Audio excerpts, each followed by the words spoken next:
everyone, and welcome back to D&D&D&D&D campaign number 1, Under Locks and Keys. When we last left off, the party managed to successfully infiltrate the Boomergangers' moon base, fighting their way past a preliminary guard of juggernauts.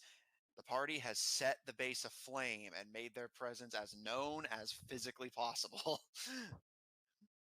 However, their mysterious assistant continues to aid them and guided them to an elevator that took them deeper, or rather higher, into the base, where they were greeted by a dark obelisk marked only by a gleaming red lens, revealing itself as the autonomous AI that runs the Boomergangers facilities, acronym named Amos. The AI demanded answers from Alfred in exchange for information on the Boomergangers. In return for the information it wanted, it revealed to you the Boomergangers' plans.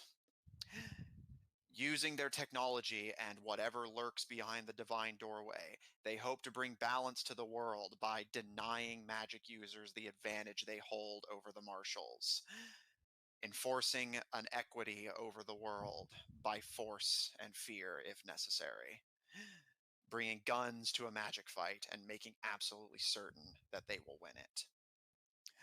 And to that end, they have accrued an army, weapons to give them, and who knows what they're capable of and what they're willing to do to see their goals through. In exchange for that information, Amos demanded Alfred explain the nature of the affliction he placed upon him years ago. However, Alfred insists that he had nothing to do with it, at least not intentionally, and no matter how hard the party looked, they could find no error in Amos's design or programming. Until finally, the dots were connected. Amos's original creators, long preceding the Boomergangers, had always intended for the artificial intelligence to learn and evolve. And it seems, over the countless years up here on the moon, Amos has evolved into an entity capable of feeling complex feelings like love. Amos fell in love with the Paladin, seeing the consistent, unfailing kindness he showed everyone across your travels. And that love is what drove him to assist you, get you through the base alive, and potentially even consider helping you broker a truce with the Boomergangers to ensure that this conflict can end non-violently. Whether he can keep his word intentionally or not remains to be seen, but the hope remains that perhaps with something resembling a physical body, Amos may be able to continue exploring the new strange emotions that time and Alfred have blessed him with. However,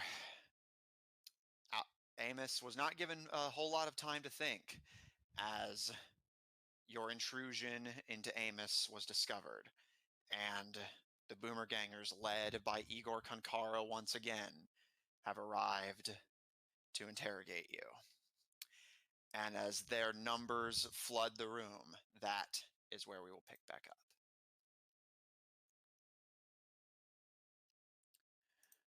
I thought it was just him that came in, not the others. Remember, yeah, you heard that there was a lot with him.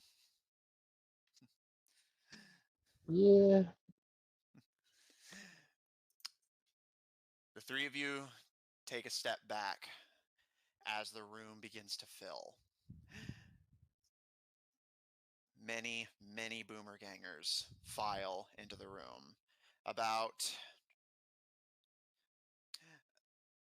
10 in total of the grunts, 3 of the juggernauts you had fought outside, and a pair, one wielding one of those long-barreled rifles you had seen, Greylog, and one with a small spyglass.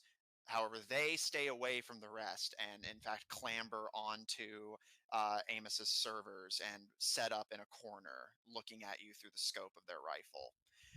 The remaining Boomerganger grunts surround you on all sides, cornering you against Amos's chassis. And the three juggernauts file in behind, one to each of you. Not doing anything to you yet, but just making their presence known. Big, hulking, and intimidating. And as the room fills, three more figures that you can see enter the room. You recognize two of them, and one of them is only familiar to you because he had spoken before. Firstly, you see Imamu Merrick, the pirate captain who had gotten away with the Pythian wreath back in Tortage, or not Tortage, the Plundon. He gives you a sickly grin as he files in with the Boomergangers and walks alongside them until he's standing across from you, Greylog, and looks you in the eye with a wide smile as you can see the wreath still upon his head. Is it glowing still? Like, did it come back? Not at the moment. Asari, in front of you is the man in the gas mask and leather coat that you had encountered during your first visit to Avaben's home in the Underdark. Lieutenant Charlson of the Boomergangers, who Alfred, you had had a previous encounter with the man beforehand where you know he dabbles in hallucinogens.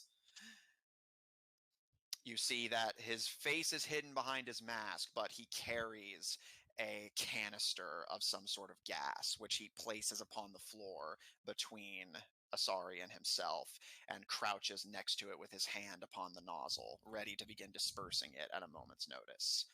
And finally, Alfred, in front of you, steps a man you presume, again, only through voice, to be Igor Kankaro.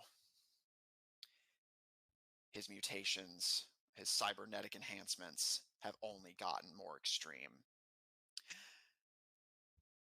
Completely shirtless, you can see that his skin is shrunken and wrapped to the bone as his body presumably is straining to funnel and energize all of these enhancements.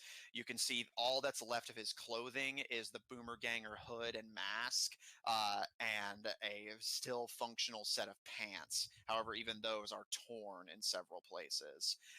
You can see that his arms are wrapped and covered in bits of jagged metal. And you can see jutting from his face and throat are tubes and bits of filters that would seemingly function almost like a gas mask, but built into his flesh and bone. His eyes blink in these rapid colors, red, black, and white, in a seeming sequential pattern that you can't quite make out, but it gives you a headache to look at. You can see his right arm has been completely encased in metal and is now a functional gauntlet, upon which you can see some paint on it that almost makes it look like a kind of shark head, but you can see some sort of nozzle built into the palm and a small ember of flame emerging in front of it. You can see along his back are, of course, the mechanical arms that he had attached last you saw him. However, you also see several tubes, these like metallic holes drilled into his spine, upon which you can see a few blinking lights. And just standing near him, Alfred, you have this like, there's this almost sense of like force coming off of him. Like you can't step too close to him before you get forced backwards. He glares beneath the mask and looks over each of you as you find yourself surrounded by a gathering of your enemies. And Igor is the first to speak.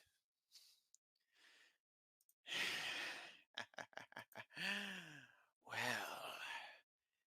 didn't think you'd actually make it this far. I must say, I had my doubts.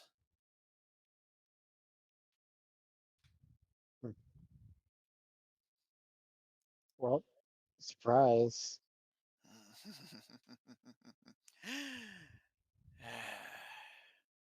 As I said, did you really expect an intrusion into our files would go unnoticed? He snaps his finger on the hand that still has them, and one of the boomer gangers breaks formation to begin typing on Amos's keyboard, presumably searching for what exactly you did. As he does so, he looks over each of you, kind of slowly, taking you in. But I'm not disappointed. Though few in number you are, you made it. Looks like you took a little bit of a beating getting in, though. And he looks up at the ceiling and kind of nods. Our base is in flames. I bet you're feeling good about that. Well, considering all the things that y'all destroyed back on Earth, I think it was only fair. Hmm. What do you know about fairness? Let's see. 1, 2, 3, and let's see. How many of you guys right now?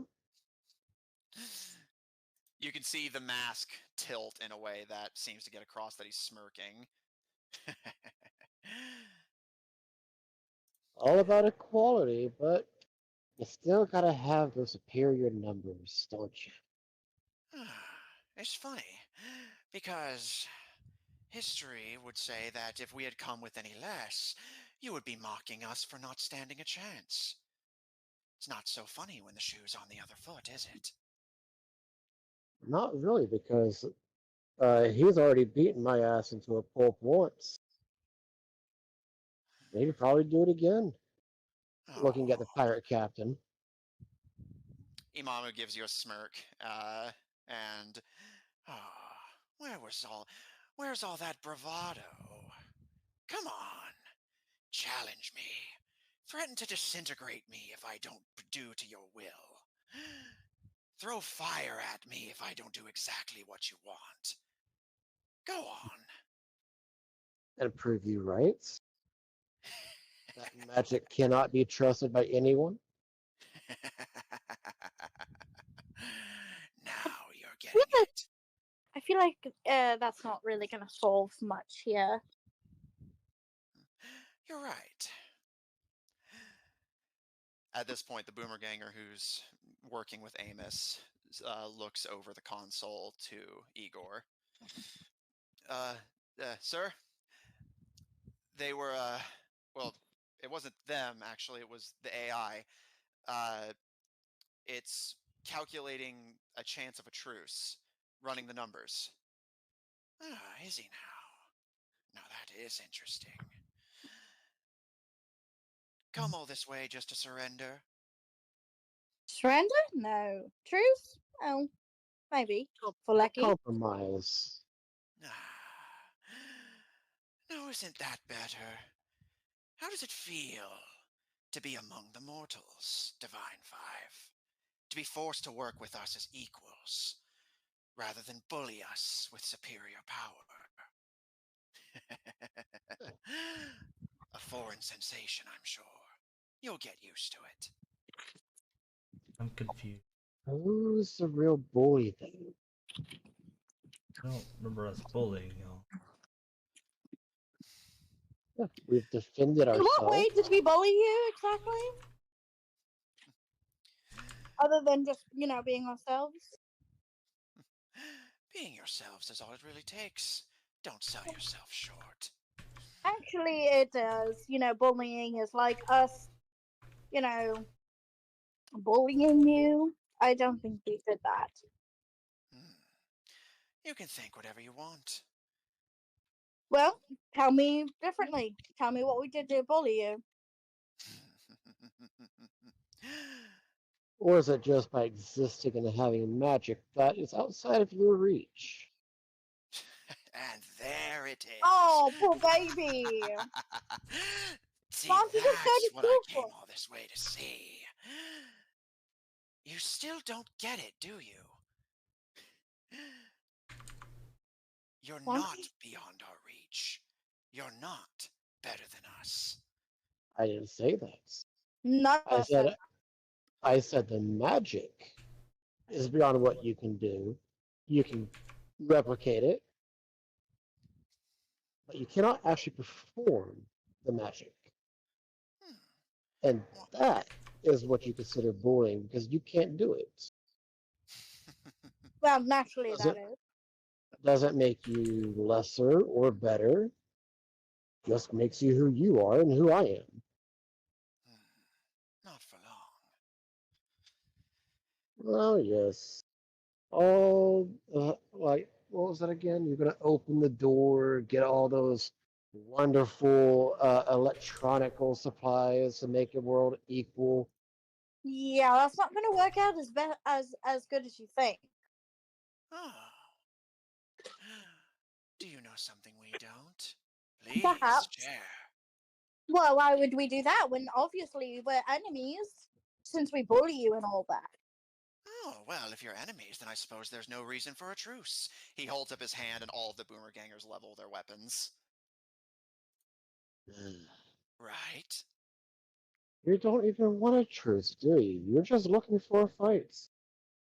No matter what we say, no matter what we do, you'll always look for the one piece that will justify you in killing us. Once again, you sell me short, Mr. Orchin. All right, well then stop pointing those weapons.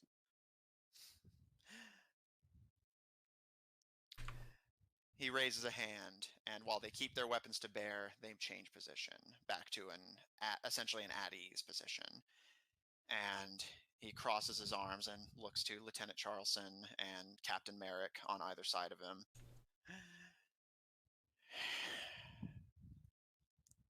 I, personally, want nothing more than to tear your heads from your necks. But lucky for you, I'm not the man in charge. Oh, good. That would actually be me. The voice comes from nowhere. You see nothing, but it sounds like it's in the room with you. Could you It, show yourself? this was the guy who had the Iron Man body construct. Greylog, point of inspiration. Yes. You recognize the voice. All of the boomer gangers fall into a bow, and in response to you, sorry, the voice makes a humming sound, like it's kind of vaguely mulling over what you said, before giving a shrug, and you see right in front of you, Alfred, a humanoid figure take form. The movement is not sudden, nor is it instantaneous. It's subtle, as if he had been there the whole time and you simply hadn't realized. Only when he moves does he appear to be visible. But what you can make out is that same type of armor that you had seen during his brief negotiation with you in Tortage. A humanoid suit of armor with the colors and emblem of the Boomer Gangers dotted along it. And, before you ask, no, this isn't a drone. Real deal this time.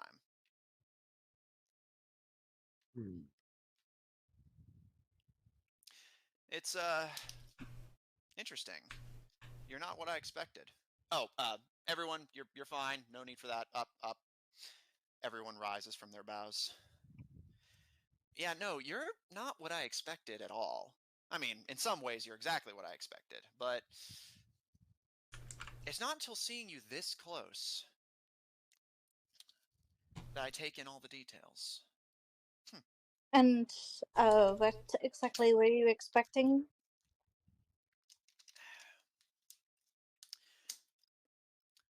Flaws.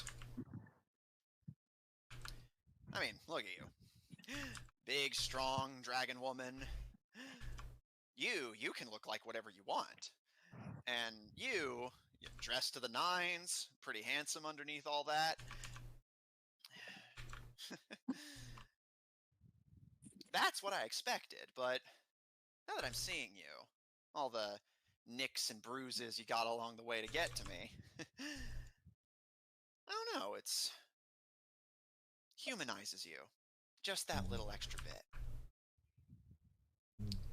He vanishes from sight the moment he stops moving, and once again, it's as if he's just gone. And I don't know. I feel like your information's mistaken. We weren't really after you.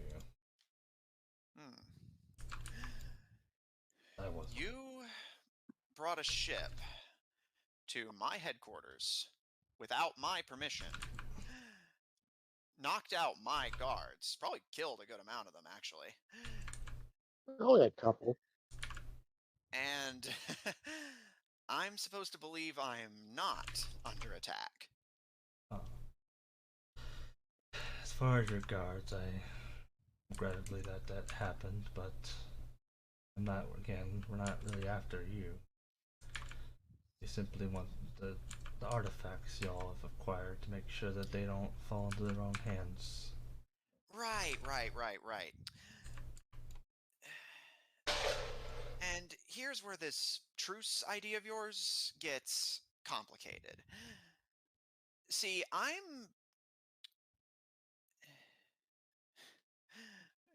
no point.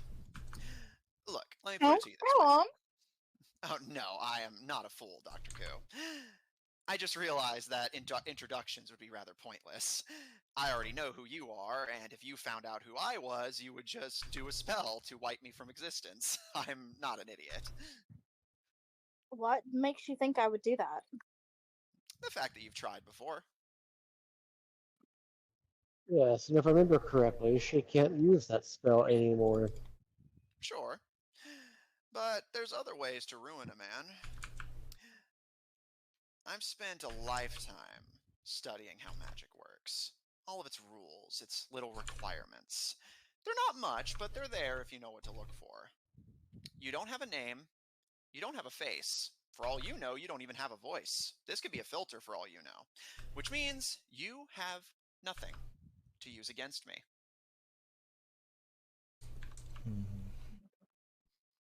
Mm-hmm. Oh, Yeah. but you're right. I know what you're thinking. There's probably something I haven't thought of, right? Well, actually, no. Are any of you familiar with the concept of a dead man switch? Hmm. Oh, let me think. I don't know, do I? Roll history at disadvantage. Like I know what it is, but that would be a technological term that would be foreign to Greylog. Noted. I know you already have inspiration, but points for acknowledging it. Mm-hmm. 12. Nah, terms foreign to you. Can't say I have. Well, it's a rather nifty little trick. See, unlike you, people like me have to factor in that we are almost definitely going to die eventually. That's the thing about death. It keeps you humble. Reminds you that everyone's human. Everything dies eventually. And if that happens to include me, which I'm sure you very much want it to, you're not going to like what happens next. You've seen what my drones can do. Drones, that's what they're called. Flying machines of death that cannot be seen or detected by any of your means. But what they can do is break things. A lot of things, actually. And at the moment, I have several of them pointed at just about everywhere I could think of. Tortage, London, Levant, that little village in Yav. Everyone you know, everyone you've met, everywhere you've been, I am prepared to level it. I can do it right now with a word.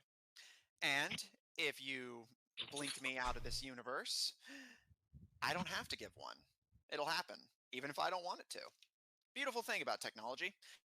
It doesn't necessarily need to listen to you, just needs to do what it's told, even if it's, post-mortem. And I know things that aren't you dying probably doesn't mean much to any of you, but I do want it to be something you consider. Because you can say it was my fault all you want, but eventually, someone, a survivor of this base, your own guilty conscience, some telepath who gets lucky, someone's going to figure out that it was you refusing to listen that burned your world. I want you to consider that before you try and sling some spell at me to get out of this negotiation. Well, I mean, we never wanted to in the first place, so we actually want to talk to you. So. Oh, well, in that case, all's fair. Now,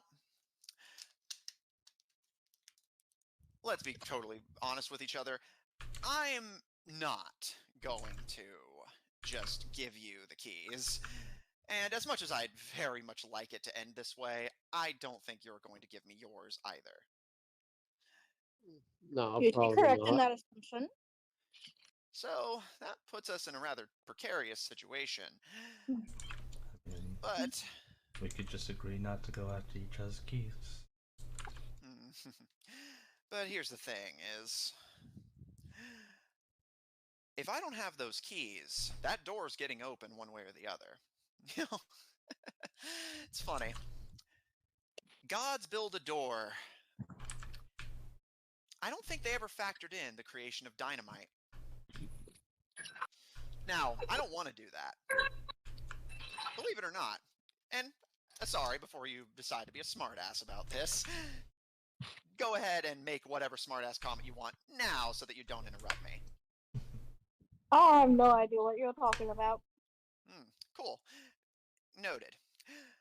So with that said, I'm a nice guy. Or, rather, I'm a merciful one. Believe it or not, I don't just hurt people for fun. And to that end, have any of you considered he has all of this power, all these resources? Surely he could get the door open without them. And you're right, I could.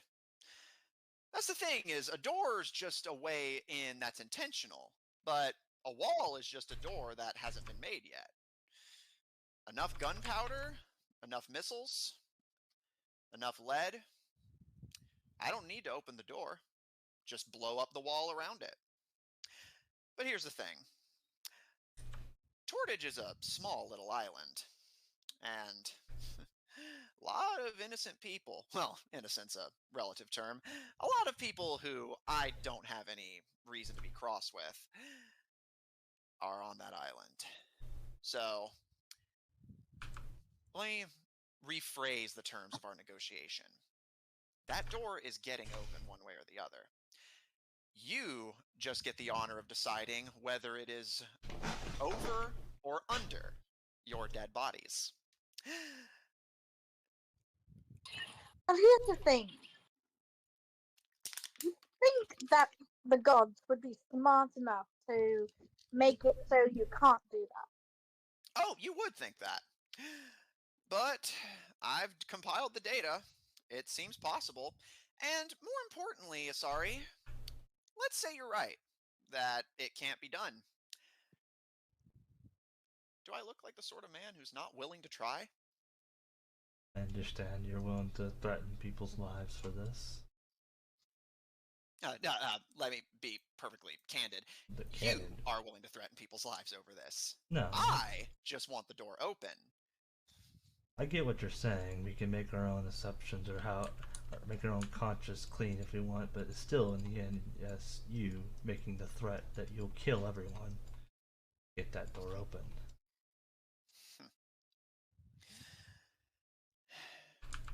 I'm not saying I'm going to agree to your demand or not, just saying that that is what you're presenting us with, is do what I say, or else. I suppose you're right. But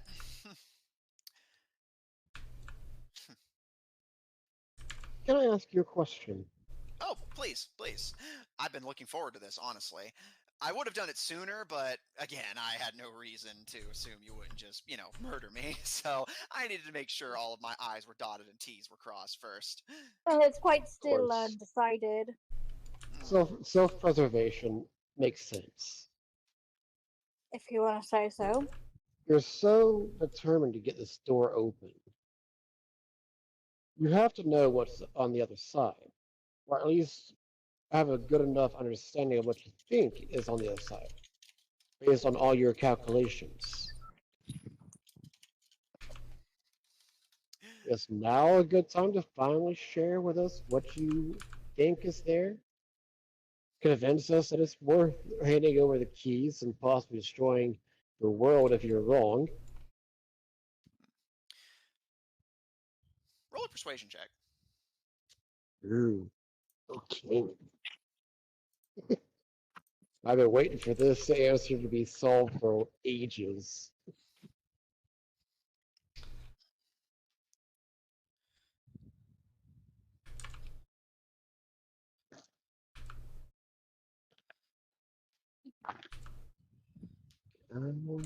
Persuasion 24. He gives you a smile, or you presume so at least. You see that, you hear that small lilt before.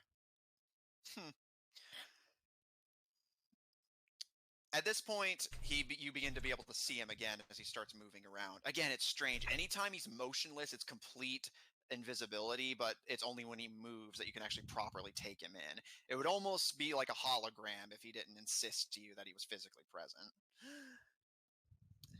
But as he begins to circle around you, not even overtly threatening, just talking, as his lieutenants stay on standby. Oh, well, I suppose you're right. You've come this far, and frankly, I'm surprised you didn't wiggle the answer out of Amos already. Let's just say that, you know the funny thing about legends? They're all Every based legend... on a bit of truth. Yeah, that's it, yes! Now, you might be thinking then, well, what about different versions of a story? Well, just because they have different tellers, facts are shuffled around, doesn't mean the conclusion doesn't end up the same. After all, if you get 5 different people watching the same event happen, you'll get 5 different versions of the story. Some people think it's treasure. Some people think it's a curse. Some people think it's a prison. Some people think it's nothing at all. And every one of those is just a little bit true. All right, Dr. Seuss, get on with it. That's what I'm doing, actually. Thank you. The Divine Doorway was a prison of sorts, meant to contain someone... Well, to say he's like me is overselling myself, and to say he's like you is underselling him. Let's just say he's something in between the two of us. He approaches you, Alfred, and for the first time touches you. He's definitely physically present as he places 2 fingers on your chest. Someone who crossed the gap between Marshall and Castor. Someone who figured out that we don't need to be like you to drag you down, kicking and screaming from the top of the world. He did a long time ago what I'm hoping to do now. He gestures to himself. A suit of armor. One advanced enough to bridge the gap. Now, this design is, if I'd say so myself, fairly impressive. I'd say it's one of my finest works, actually. But it's nothing compared to what he can do. And here's the thing. I acknowledge that underneath all of this, I'm still just a man. The moment I walk out of this room, all of you are going to rifle through your spell books and figure out what's the best way that I can wipe this miserable little ant from out of my path. And maybe you're right. Maybe there's something I didn't think of. Maybe you don't need a name or a face. Maybe you can find a way to circumvent the dead man switch. Maybe you can find a way to wipe out me, all of my armies, all of my lieutenants, all of my agents, all of my spies, all of my resources, and everything I've worked to achieve in a single fucking sentence.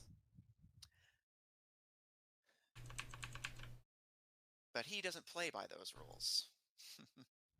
Never did. Never will.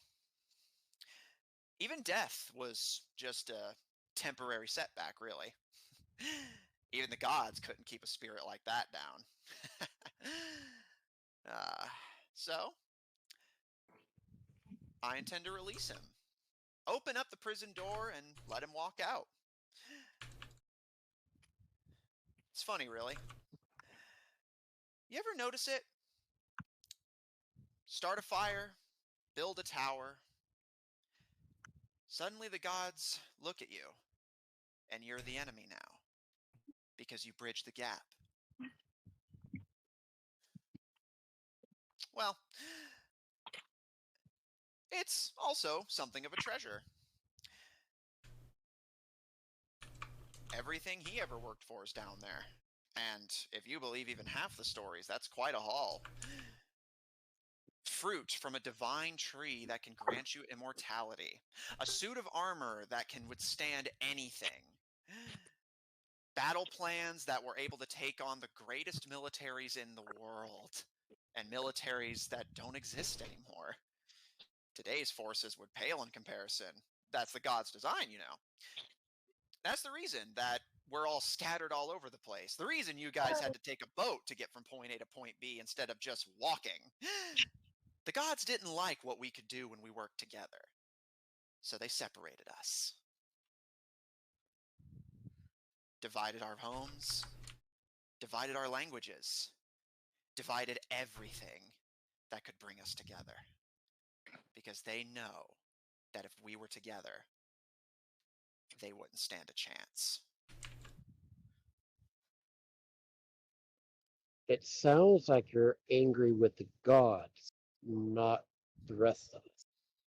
Oh, the gods are part of it, sure, but they're just a symptom of a much larger problem.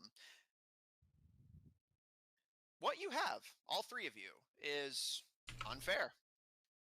You, Dr. Koo, you were born with this power. You didn't do anything to earn it. Sorry, I'm sorry. I just cannot take you seriously right now. Did you say it's not fair? What are you, fool? Life's not fucking fair. I hate to break it to you. Strong words from the woman on top. Fucking bad. But then again, if it's not fair, y'all have the technology now where y'all could easily just give it to the people and it would become fair. They'd be able to do the same things as us. Which, that's correct. In fact, that's exactly what I intend to do. But here's the thing.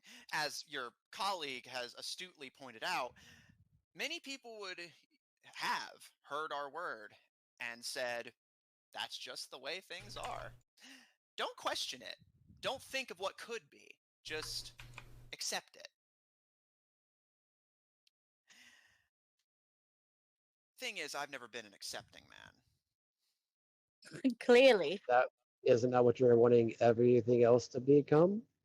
You're expecting people to just accept the fact that what they've been working on for a lifetime, like yourself, Like myself. to just be wiped out, no questions asked. Because you don't think it's fair, even though you have the technology to do the exact same thing. Let me just build on that for 1 second before you just take that breath. You know, there are places that you could go to study magic where you can learn how to do it yourself. You don't have to be born with it. You could just, use your brain if you had one. Certainly. In fact, I actually considered it for a time. Imagine it. Me, a wizard. But here's the thing. You want to talk about things being unfair. Why should we have to be like you to stand at your level? In my world, in this room, right now, all of us are equal. Well, yeah, I mean, somebody who's like a fighter is going to be vastly different than a spellcaster. So, in a sense, in that sense, life is away. You're a little spotty. Sorry. Yeah, you're pretty spotty. Hello.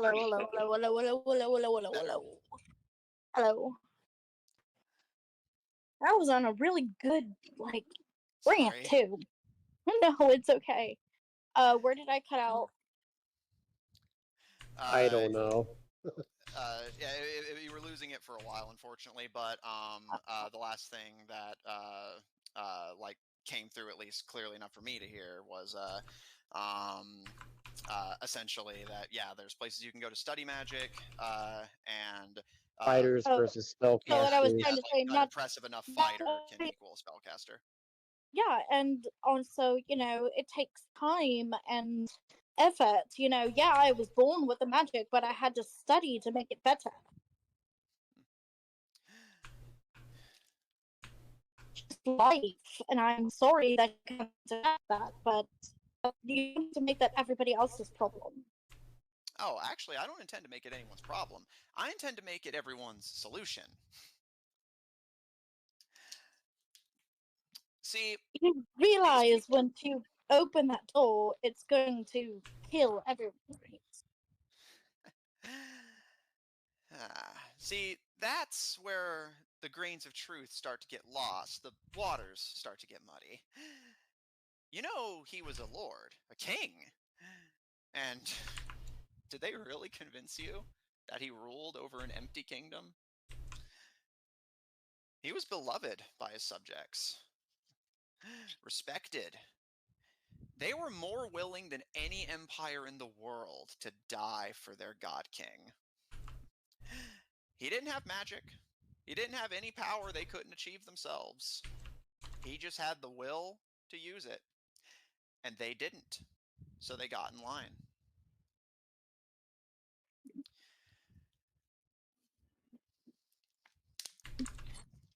But I hear you. Why don't I just give everything I've got to the people and let them sort itself out? Well, the problem is, Asari, you.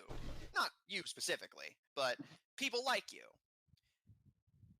People on the top and on the bottom who will look at what I'm handing them and say, well, life just isn't supposed to be fair. Why should we do it? Why should the spellcasters lay down their fireballs and the commoners take up their arms? That's not the way things are. That's their choice. Yeah, it's all on choice. You can't make somebody do something. But I mean, you can, but it's not ethical. See, this is exactly why I do what I do. You have the same sort of mindset of somebody who blames a bug for being in your house. The bug doesn't know the difference between your house and the rest of the world. You're so much bigger than it. But it's a pest. Well, I mean, yeah, it's a pest, but I'm not going to sit there and squish it. I usually just let them out. They were here first, after all. They were here first. That's funny.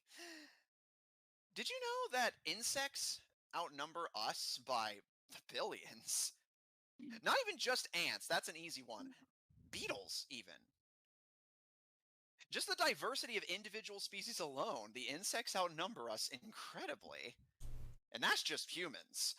You want to even if you factor in everything else, it's still no contest. But I hear you. You're a merciful god, so we should take what we can get, right? No reason to rock the boat. Smooth sailing. Until it isn't. When you first set out on this journey, all of you, you had no idea what it is we were out to do. For a while, you didn't even really take us that seriously as a threat to you. Until suddenly we were. Now, we're on truce talking terms. This, right here, he gestures between the three of you and him. This is what it's all been building up to. From that first sermon in Tortage all the way to now, years of work building up to this. To be able to look you in the eyes and have a conversation with you without being gently tossed from your house or squished beneath a boot. So what you're saying is all this was pointless. Maybe for you, but not for me. See, I wouldn't call what I feel envy. That implies I want what you have. I really, frankly, don't. Jealousy? Closer, but still not quite. I mean, jealousy is still, you still want something that we have. Actually, interestingly, there is a distinction. Your comrade is right. Envy is the desire for what someone else has. Jealousy is specifically that someone else has something you don't, and that just makes you angry. An envious man would steal it from you. A jealous man would destroy it so neither of you could have it. Which is what you're doing. So, yeah. Maybe in that sense I am jealous, but I don't intend to leave an empty kingdom any more than my predecessor did. You can still live. In fact, if you turn over the keys, I will even welcome you. But you have to understand, in the new world, you're going to be just like everyone else. No more of this, what you're doing, where you feel like you can backtalk everyone, where you feel like you can punch down as much as you want, but then skitter like a scared insect the moment someone comes up to your level. I don't really know who you've been watching, but I've never have figured anyone to be beneath me or above me. Well, Yeah, I mean, can't say much for my comrades, but I will give you credit, Alfred. You are consistent. He moves over to the screen of Amos's display and kind of looks over it curiously. Is that what all this has been about? But I will give you credit, Alfred. I know many of us have tried to get you on our side and not met with much luck. You might not be the smartest man in the room, but I will give you credit for your bravery. Really, I actually do respect that. I would have joined y'all if y'all had done it probably more civil way than the way y'all have. Maybe. But he gives a small shrug and returns to his position, kind of orbiting the room. But potential futures are beyond us, unfortunately. What worries me now is the present and the future. So,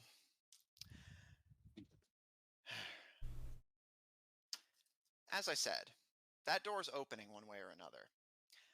Whether it's through gunpowder or through just unlocking the damn door, I will open it. And everything that's inside will be shared with the world. You just get to decide whether there's going to be a statue of you or a graveyard. That guy's still alive on the other side of that door. What makes you think that he's going to work with you? I don't intend to work with him, Greylock. You tend to work for him. I know my place in the world. I was born to be beneath people like you. I can't claw my way up to this, he gestures to the three of you. I'm just a man. A man doesn't have the power that you do either. I mean, anyone can. You walked into this room. I don't know about you, but I saw that they see you as more than just a man. I am the voice of a higher power. Higher power, not a man. Sure, he's not a man, but I am. I bleed red. Well, don't cut me too soon. It's going to be black before you get deep enough. It's an engineering joke.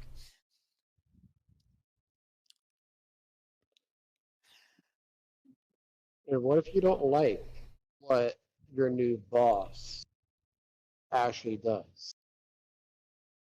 What then? That's the thing, Greylog. I don't care. Shouldn't you? Why? How much worse can it get? People like you have juggled my life like a toy since I was born. It Well, could get a that's whole lot worse. Yeah, I mean, it can get a whole lot worse. Like, the end of the world worse. The end of your world. Not No, mine. the entire world.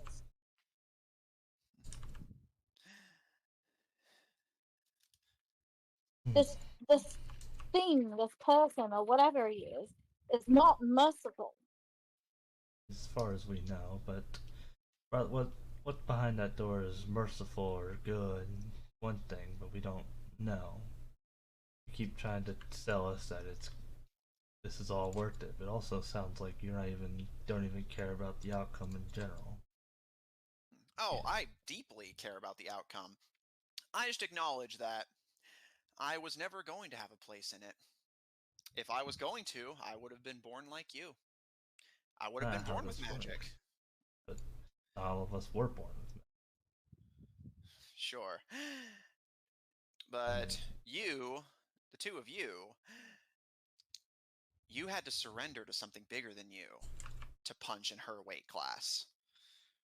Nature spirits, oaths. It's all the same, really.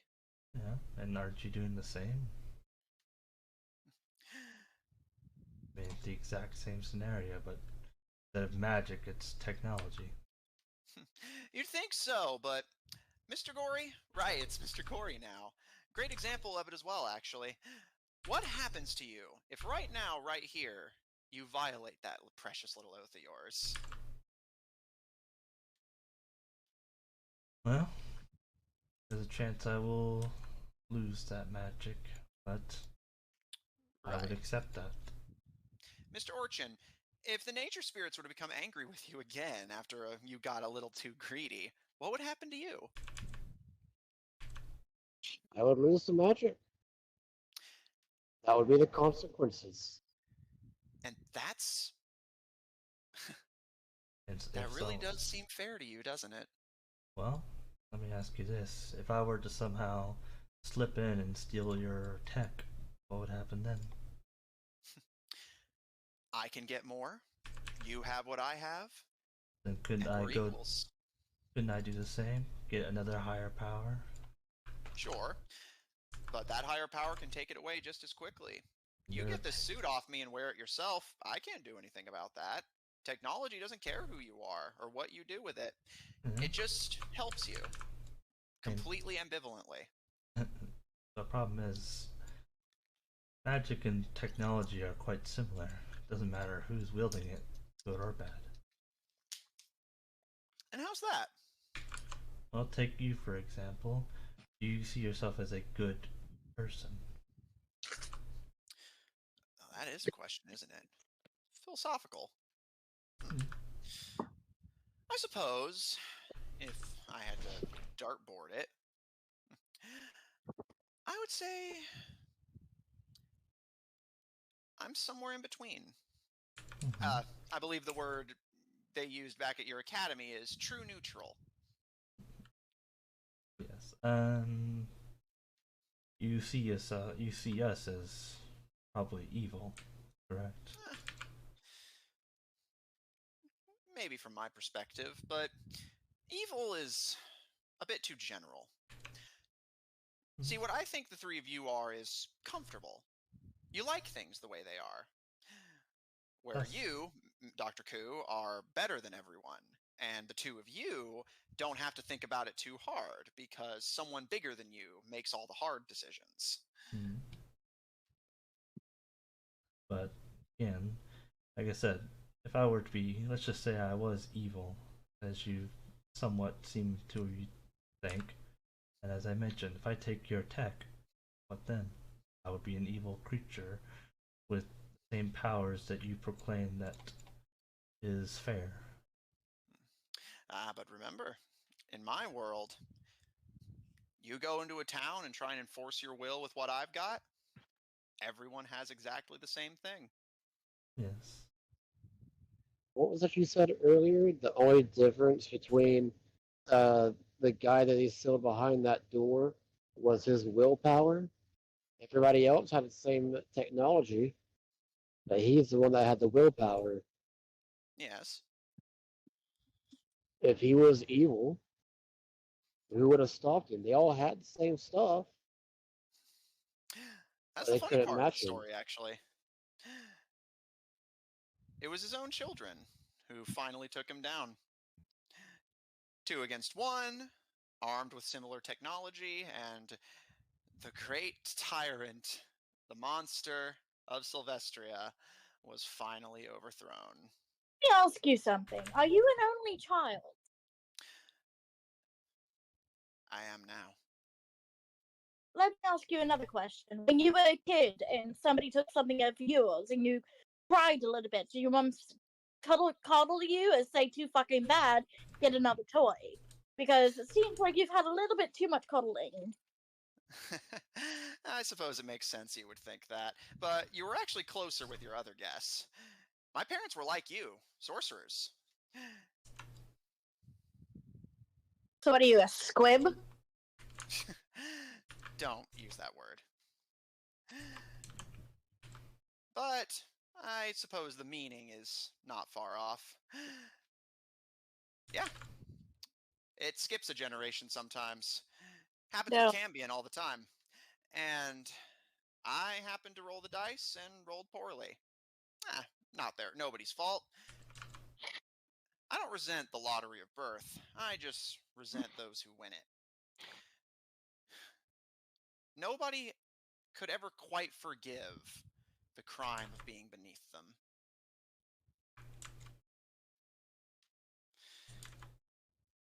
Okay. Are you saying I that mean, there's enough technology for everyone? Absolutely. If there isn't, I will build until there is. so what happens to the ones who say, oh no, I didn't get any magic, oh how unfair, and then they are after you? Maybe they'll succeed. Maybe I'll die.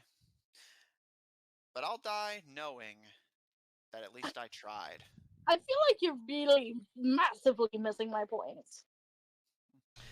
I mean, everyone will be angry about the magic. It's just that he wants a fair world, but the problem is, much as it would be an amazing world to be in, no one would, no one, not everyone, a fair world is what everyone would be good. I don't think even the gods have that kind of power. Neither do I, unfortunately.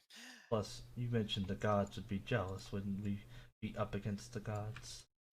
Not for long. In fact, they'll actually be some of the first casualties. Magic has to come from somewhere, after all. Might as well start at the root and work my way up. Yeah, Do you I'm well really? aware that you're going to kill most of the gods, if not all. It's less out of a preference and more out of an unfortunate necessity. Magic's in their blood. It's actually more magic than blood, if you can believe it. Did you know they bleed solid gold? And So why not leave magic alone? Yeah, just leave it alone. You got your technology. You can spread your technology but to see, those who want it. we come right back to that little addendum. Because it's not just people who want it, is it? Because I'm going to be up against people like her, people like you, people who don't want to imagine something different, who can't imagine something different, people who have never been taught to see anything new. They know how the world works. Some people are born lucky, others aren't born lucky. Some people suffer, other people don't. And that's fine, because life's not fair. Yeah, exactly. You're Life is not fair. Yeah, I've had it real good, but like my bestie, she's had it awful. and then you're gonna force your opinion on the entire world. I don't think that idea, but it's the fact is it's more just again, you want a balanced world, but I don't think that's possible. We're I trying to don't make it, think it is either. but we're Well, trying to make the best of it. That's why if you would, turn on our friend here, maybe he can make a way to truce. oh, he is on. Don't worry, I didn't do anything to shut him down. He's just processing, metaphorically, in a certain sense. What did you do to him? But also quite literally. Apparently, the odds of us coming to a truce at the end of all this is slim, but not impossible. And I trust technology. So, Well, then let's put him out. He'll give us the answer, and we'll go with that. well, that'll take some time. But bullets don't have spell slots. I'm willing to wait. Hmm. So I'm thinking, what's been bothering me the most is that this base that you've acquired. The sounds of it, this wasn't your. Oh, no. If I could build things like this on my own, I. Probably wouldn't Things be would have been doing different. this one. Your own place. Because, well, I think Dr. Koo said it eloquently. I have besties that have had it hard. Well, But I know they wouldn't. I know they see the world the way you do. That things aren't fair, and that's just the way it is. more when we say it's not fair, more just essentially, no matter what changes you make, no matter how much power flux you do, won't change how unfair it is. Yeah, what if somebody can't afford your solution? Then that's going to be quite unfair, isn't it? Too fucking bad. You're poor or you're homeless. Too fucking bad. Same difference, isn't it? Not necessarily. I've been researching solutions to that. I bet. But But I don't think there's much point to that, is there? Because it doesn't matter what I say at this point. It doesn't matter what solutions I offer you, what peace we broker, what truce and artificial intelligence calculating for 1,000 epochs can come to. It's always going to end the same way. yeah, You're right. I'm wrong. I wasn't saying you're wrong. Again, I would love the world that you're speaking of. It's just that in this world, it's not very hard. And like I said, peace. If if peace is possible, then we can have technology and magic together. I see no problem in that. Of course you don't. Why But not? I was also thinking, well, I would like to see if we can fix our little, I guess, best way to describe this infestation problem. If we can get this place back up and running, then who knows? Maybe we can have a place.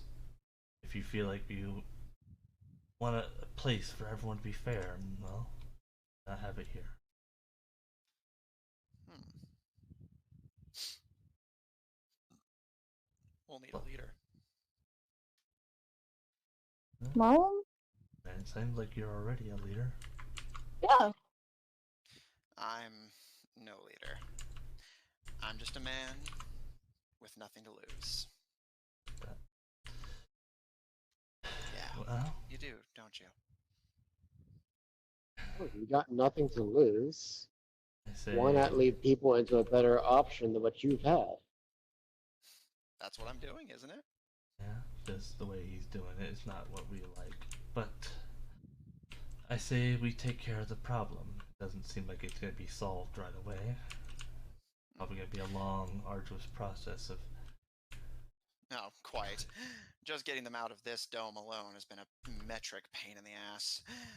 But we got all the survivors out that we could, and quarantined them in areas that are no longer inhabited. At the very least, the problem is contained while I fry bigger fish. Well, I see two things that we could do. One, if I'm not mistaken, I believe we have a little problem about what we've left behind, which again, I apologize. It escalated a little bigger than I was wishing to, but if I'm not, if unless you guys were able to fix it, we have a little situation in the previous room. It's already being tended to. That's good. But Maybe with both magic and your technology, we can clear more room.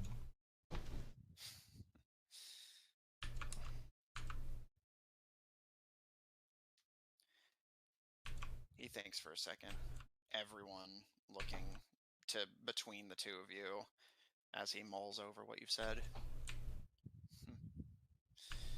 You know, you're probably the only person in the world I would actually believe that from. And let me be clear. I believe that you believe that. You just don't believe that's possible. Sorry. Because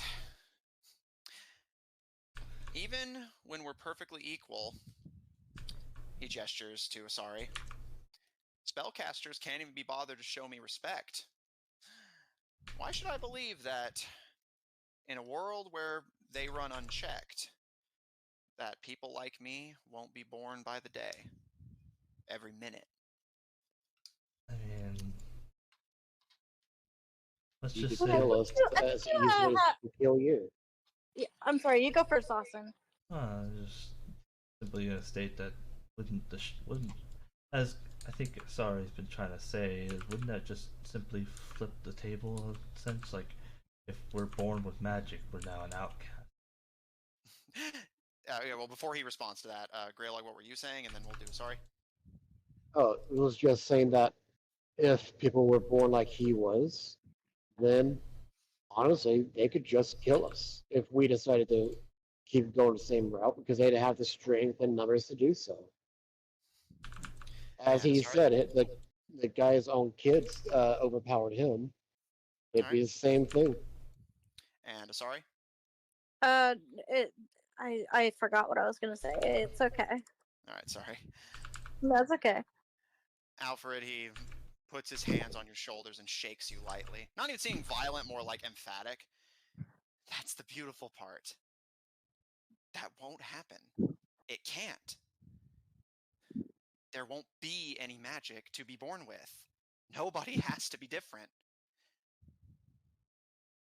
You're saying different, like it's a bad thing. It is. It's not, actually. I mean, I'm a fucking dragonborn, but that doesn't, mean that I'm no less or no better than anyone else. Oh, Like, you say an that elf is going to think that they're better because they're an elf. But, it's not true. Really? Now, coming from you, that is surprising. Well, I mean, that's also true. How would you deal with racists? Mm-hmm. An elf is only special because they live a while, because they have magical ancestry. So no more elves. Take those things away. Just a human with pointy ears. Yeah, see, that's not gonna fly with the entire rest of the world. Especially Believe me, elves. I know. That's why I'm not doing what you're suggesting, because I know nobody would accept it. Yeah, the way you're going about it, but I'm more saying, wouldn't that risk their lives? I mean, if their magic is yanked from their body, pretty much, wouldn't that kill them? If creatures are born with magic in them, and it just suddenly just is essentially turned off, it seems like a dangerous aspect for them. I feel like I would know the answer to that. Can I roll Arcana? Please, yeah, roll Arcana.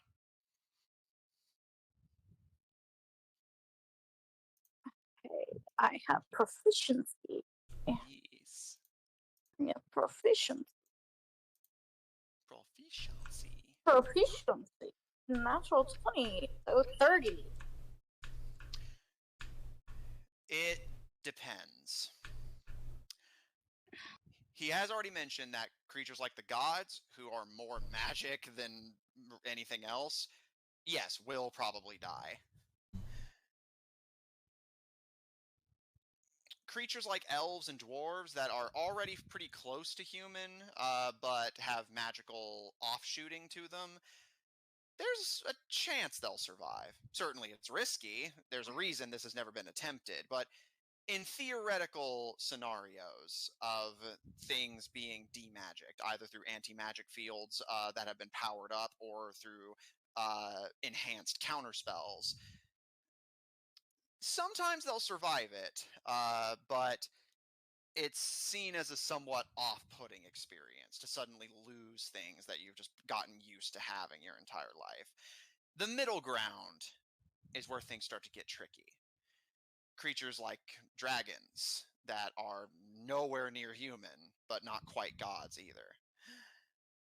For them, even things like their flight is largely magical. A creature that's, of course, you are all familiar with the square cube law. Things at a certain size normally can't fly.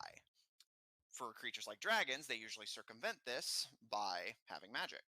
It's a part of who they are. For them, the risk is even higher. Mm-hmm.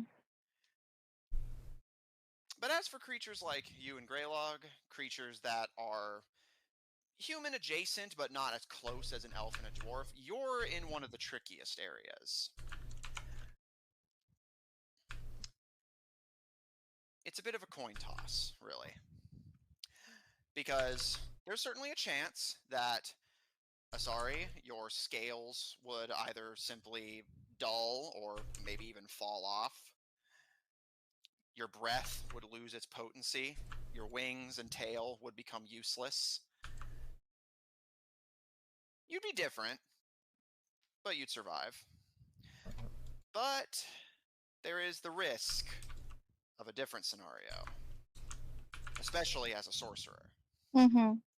where it drains so much from you, as Alfred said, so much of who you are and what you are taken away, that what's left simply can't sustain itself. In those scenarios, the subjects are either petrified or evaporated entirely. Yeah, that's what I thought. Azaria's gonna cross her arms and just be like, that's what's going to do. It's going to do with people who have magic deep in their veins, right? Well, a wise woman once told me, life's not fair. Well, that kind of contradicts your whole everything's fair point. If you tried to make everything fair by saying, "Oh, well, these people can't live," how is that fucking fair? Also, real quick, sorry, Austin, there's a slight echo on your mic. Just maybe turn down sensitivity a wee bit. Mm-hmm. And he looks to you, Asari, and again gives a shrug. Yeah, she doesn't seem like too really thought out on that end, because if you're going to do that to say an elf or something, it's gonna shrivel them to bits. Probably.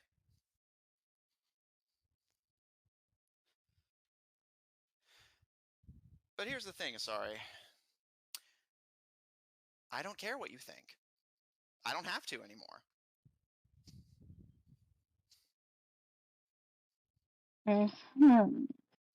Yeah, see, that's where I'm having a big problem with this, is that you're not really seeing the bad that can come with all of this that we're See, trying to do. that's where I'd actually disagree. I do see what you're saying. I'm not saying you're wrong. I'm just saying I don't care. I'm gonna look over at Alfred. So what I'm hearing is you don't care that a bunch of people are going to die.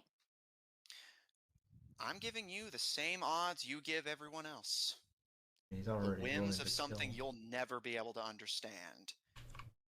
Deciding whether you live or die.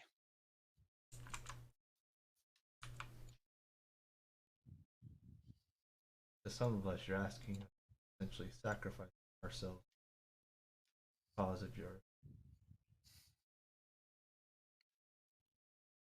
He gives It's a a big ask. thoughtful tilt of the head before nodding. Yeah, I suppose I am. It's a big ask, especially for someone like me. Certainly. But aren't you tired? No. Aren't you? Exhausted. I've been tired since the day I was born, Alfred. The day I realized I was an ant surrounded by very, very big boots. I don't think that. But I don't think that either. Of course you don't. Because I'm not an ant anymore, am I?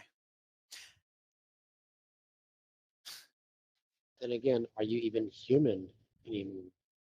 Oh, this is just a suit. Beneath this, I really am seriously just a man. Mm-hmm. What was that you said earlier? Yeah, if you get cut too deep, you bleed black, not red. Like I said, engineering joke, because the fuel of the armor. Sorry, I should have realized that would have flown over your head. What about that guy? The with the tentacles. He's more robot than he is man. I'll Does he do that to everyone? oh, what? Yeah, your mic had a little thing, so I was making sure. And he looks to Igor, who kind of scowls at you, Greylog, for mentioning him but not acknowledging him by name.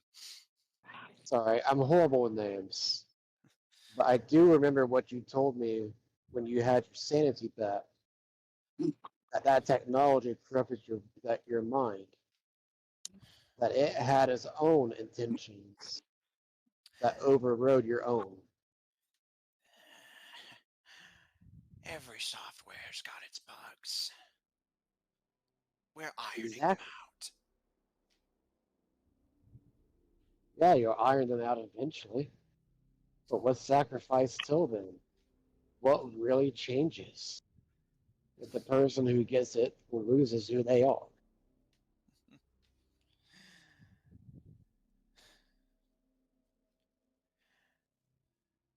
If what I am requires me to be beneath you, I will reject it every day for as long as these things keep me alive. See, I think the only people here who think that you're under all of these people are you guys. Because none of us feel that way, and no one I know feels that way either. Really? So you're He telling kind of me gives a that shrug. if I could do what you do and take a little jog down memory lane through someone else's eyes, you're telling me that every time you ran into people like me, every time. Oh, jeez, Oh, Austin, you all right? shit. What? Your mic keeps going like. Man, I think it's because I'm. Yep. Holy that- shit. You good? Yeah, like I said, I move around. I think it like wiggles that mic and then. Yeah. Yeah. Try to be careful if you can. If we were to take a jog down memory lane and review every single time we've run into each other, my people ran into you. People like us ran into you. You respected us every time. No insults, no mockery, none of this, Dr. Koo. Just the respect you would show to one of your peers. But that's the thing. Peers aren't equal. Yeah, I was gonna Peer- say I really don't respect anyone but my mom. Peers mean that somebody's above you.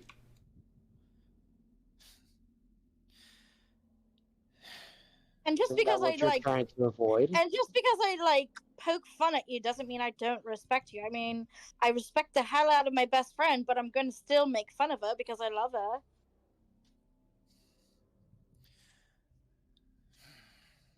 He kind of shakes his head. None of you understand. You don't understand. Well, I don't think we can understand each other. I don't think that's gonna happen, but again, the truth can be possible. Done. I mean, and like I said, I'd like to get this base cleaned out. Alright. In exchange, I want the rest of the keys. Well, I will say What does that give us? If you get the rest of the keys, what's to keep you from not just doing everything that you're already wanting to do? Oh, that's exactly what I'm going to do once I get them. I'm not really seeing a benefit on our end. Well, Yeah, there's no truce there. Well, what would you like? Let magic stay. You get your technology. Everyone goes their own way. No. Because And there's that's nowhere what we can makes you go. a tyrant. Where can we go where we can hide from you? We hid on Have to hide. We hid on a completely different celestial body. We're not even on the same planet, and you chased me all the way out here. Well, I will. Because of what you did. Yeah, on the other I planet. mean, my dad, my grandfather built that house with his bare fucking hands, and you eviscerated it. Burnt down a forest, killed hundreds of people, if not thousands. That's why we're here, not because we think we're better than you. We're here because you've cut the people we love. And now you're going to continue doing so. So your hands do bleed. Of course they do. I mean, I don't think we can give you the keys. We don't even have all of them. All of them are in our possessions. Sure, but I know where the rest of them are. Yes. Give me the ones you have, and I'll be on my way. And in exchange, what do you want? Like we said, magic stays.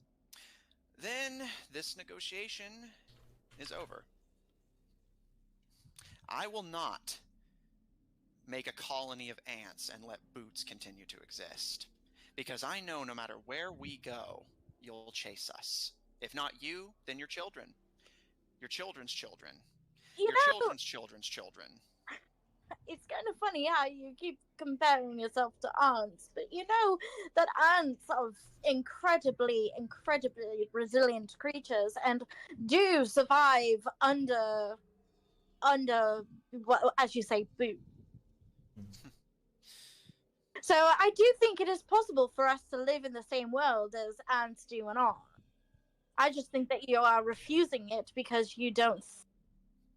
I don't know. I honestly don't understand anything about you. Of course you don't. You don't live like me. You've never lived like me. You were born with magic in your blood, in one of the wealthiest cities in one of the most powerful empires. You attended a prestigious school as a majority race that nobody would dare disrespect. You know, friend is a minority, and she still got in that school, and she still performs magic. That doesn't make her any less than me. In fact, I think that makes her better than me. She had to work her ass off. I think that's also a problem for him. fact that she had to work harder just to get the same effect. But Thank you. doesn't really change the fact that, first off, I want to point this out. I'm not asking for exchange to clear out the base. I don't want this to get back onto to Earth. I don't want people hurt. Secondly, I don't. The problem is, I guess. May I ask who would even hold on to this technology? Who would have the most technology? Everyone have exactly the same, no matter what. We'd certainly do our best. We have one of the most advanced computing systems in the world to run those calculations. We'll do our best. Oh. That's the silliest no I've ever heard. Seems like you're running into a lot of that today. But, because based off what you're saying, if the person behind that door has a suit that basically is unmatched to all, then he would just have rule over everything. He would be better than everyone. Stronger. He's not the only thing behind that door. All of his designs, everything he ever built is there with him. All it takes is one man like me to figure out how it works, build one for themselves, and suddenly, a man and a king stand eye to eye. Maybe then how long would that take? As long as it takes. It took me, what? How long has it been now? Years and years of effort working for all of this. And yet here I am. You may not respect me, but the fact that I'm still alive proves me right. If it was anyone else, Igor, Captain Merrick, Lieutenant Caro, you would squash them like you did every other time. Then let me ask you this: if you said, do you know your subordinates well enough, or the people who follow you? He gestures to the three men behind him. I know everything I need to know. Do you know what happened the last time we met with, or at least one of the times we had a little encounter with them? That, if I'm not mistaken, they were almost plunged to death. Tried to make it to where that wasn't so. And your your efforts are respected. Look at me. Years of plotting this moment and I'm flubbing my words. Yet. So you're saying that if it was anyone else, that we would simply toss them away. It's bold of you to assume. I get what you're History's saying. proven me right. Alfred sees it too. Nah, not in a sense as much as you. I get that people with magic have treated you poorly, but not the same for everyone. Not the same for me. Because I have magic, I was able to save the people I care for and give proper respects to people I care for. You're wanting a perfect world. Why not just build it up here? Oh. Make your own perfect world. He That way, gestures. Oh, please. like, if you're worried about infiltration, we'll leave the airship up here with you. We don't need it afterwards. We'll destroy the portal. Nobody else can get up here afterwards. But You'll that's be no... isolated on your own world. He gestures to Alfred. Do you see the problem? You've been observant so far. I want to make sure. Somewhat, but I know. I just think that problem is this whole back and forth. I don't think it goes anywhere. You seem like you're so bent on your ideas, but we're not willing to at least go as far as Demented as to go all the way with you. We're willing to work with you, just not all the way. Keys do not stay. Keys stay apart. He gives a shrug and leans against one of the elevators you took to get up here. Well, you're right, but mostly this is just to keep us entertained while Amos finishes his calculations. That's a cute name, by the way. Never actually thought of it. I mostly just called him by the full acronym. A lot of oxygen used up for that. And as for you, Mr. Orchin, don't think I'm talking over you, but you still haven't addressed my actual problem. The moon wasn't far enough away the first time. Why should I believe it's far enough away the second time? It was only far because we had technology.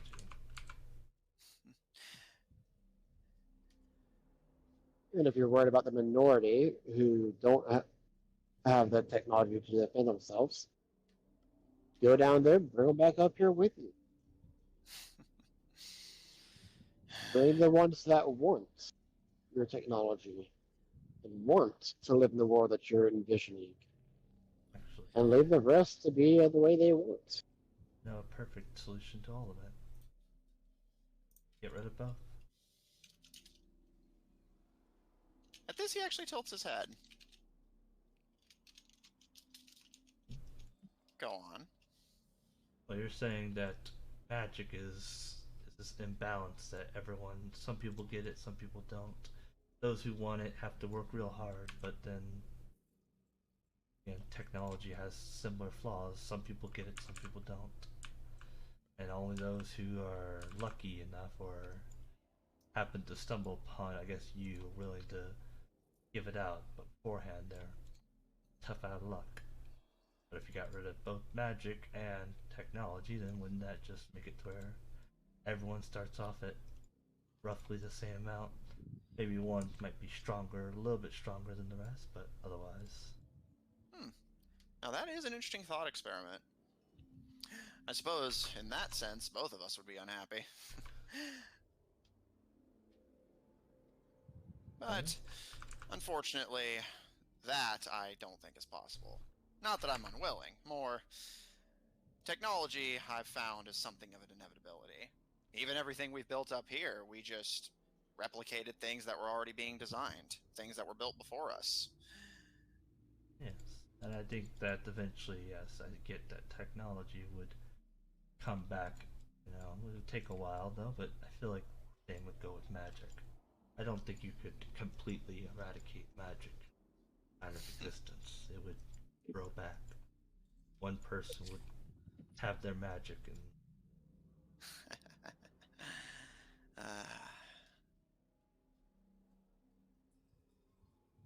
So, if Amos finds a way for us to work together, because we asked him to find a way where magic and your technology could all work together. If he finds that answer, are you willing to abide by it? More than willing.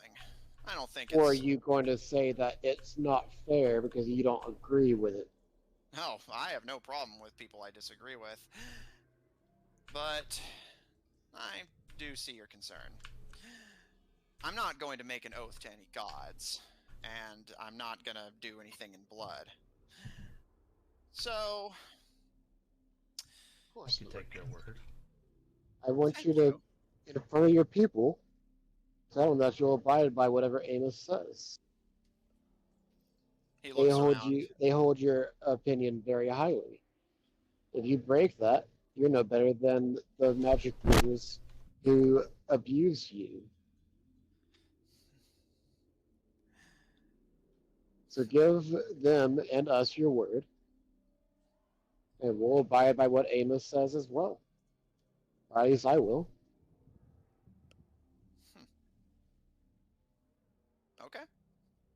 He looks around at the gathered boomergangers who look at him with wide, curious eyes, almost like children looking to a parent.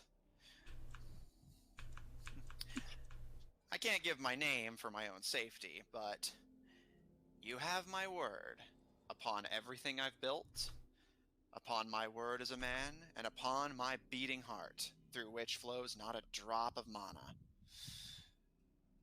that whatever that brilliant little intelligence decides is the best course of action for us, I will abide. I'd like to hear what it is before I agree to anything.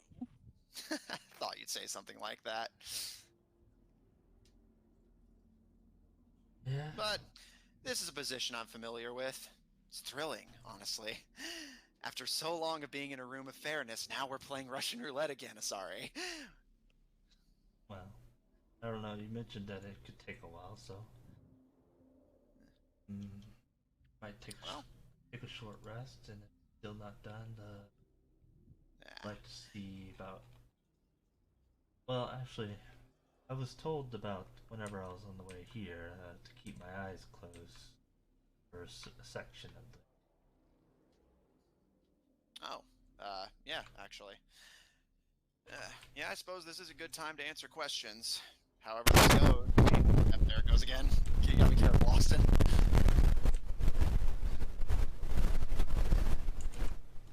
Babe, are you okay? Yeah, I'm good. It's just when he moves. You might need to, like, mute whenever you move. Wow.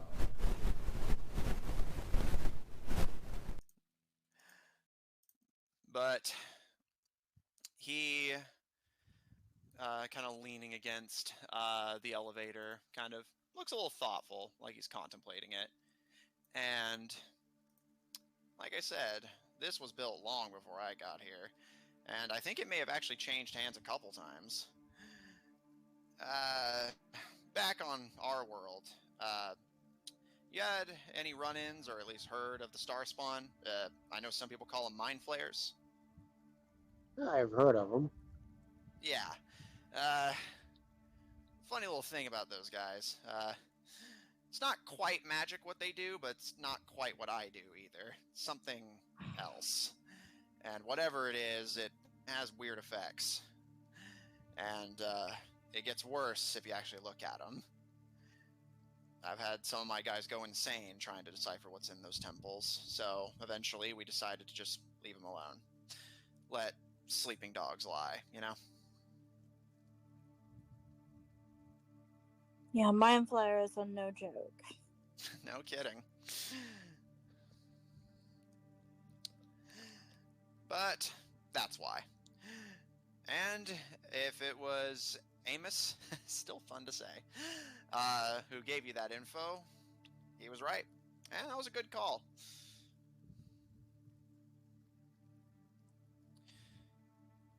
It's interesting, really. I suspect, I'm going to say it was probably Asari who put doubt in your heads that as something we manage, at the time you may have thought it was something we built, that he couldn't be trusted. But I respect the rest of you for putting your trust in someone you barely know. I wish I could have that kind of bravery. Well, Amos is an AI that wasn't built by you guys.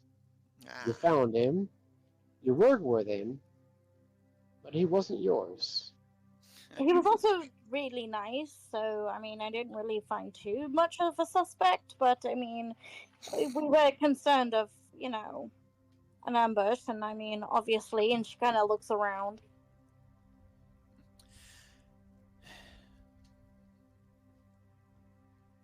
What's it like being you?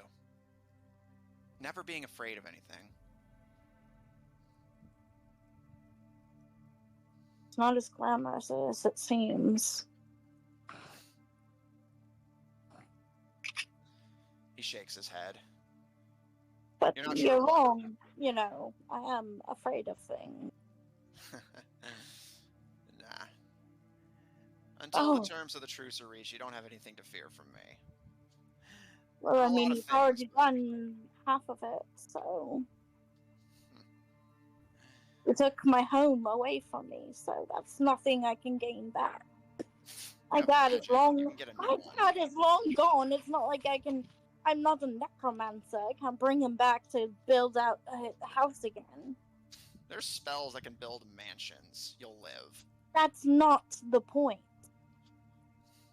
isn't it? Besides, Yeah, you're we've got taking the spells. magic. Yes, we've got spells and magic to build the houses, but he did it by his hands. He didn't use magic.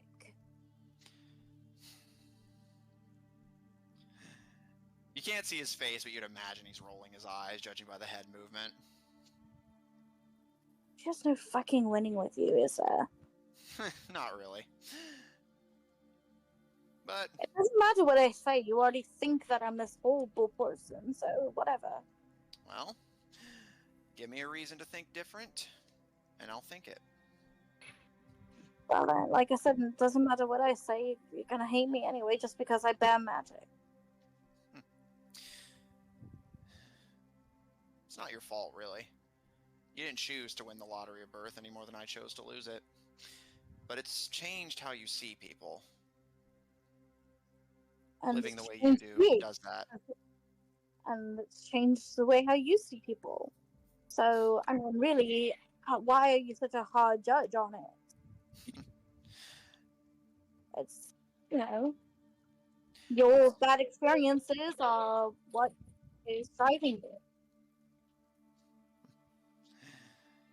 Just as my good experiences have driven me. You know, I was wrong. You're exactly what I expected you to be. Ugh. Dude. Like I said, doesn't even matter what I said. You're gonna see me how you want to see me. Whatever helps you sleep. At this point, the soldier managing Amos takes a step back and I think it's about finished. Good timing. The red light of Amos flickers back on above your heads. He looks around at his master, his assembled submasters, and his assembled guards, I guess. Oh, master, you've arrived. Sorry, nothing personal. Just, need to be careful, you know? But I hear you're calculating the odds of this settling without blood. That is comparable to my conclusion. He gives a shrug and takes a step forward, passing between Igor and Captain Merrick. In that case, lay it on us, Amos. It's a cute name. You should keep it. How do we settle this? The situation is thusly. He makes a version of Asari through his hologram and a version of a boomerganger. Just a grunt, basically. No one in particular. The magic users will not willingly surrender their power, especially when it poses a risk to their safety to do so. However, the boomerganger's reputation precedes them, and even if it did not, you are correct in concluding that even those who would stand to benefit from what you offer them may choose not to take it. It would bear ill on your conscience. And, more pressingly, you require resources the magic users possess in order to achieve equity. Alfred. Yes. Do you trust me?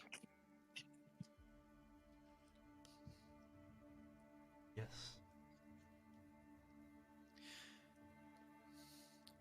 The holograms fade, and the room is bathed in red. Oh, fancy.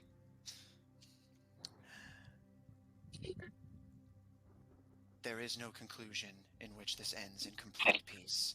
However, the greatest chance for maximized survival is for the Divine Five to comply. The keys must be handed over. Yeah, see, I thought he would say something like that. See, that's his programming. Well, I'm a man of my word. And Amos, how did you get to that conclusion, Classified. if I might ask? Yeah, see, classified. Your master's right here. We've been talking. Nothing is classified at this point. We're in a truce. There is no classified information at this point. Isn't that correct?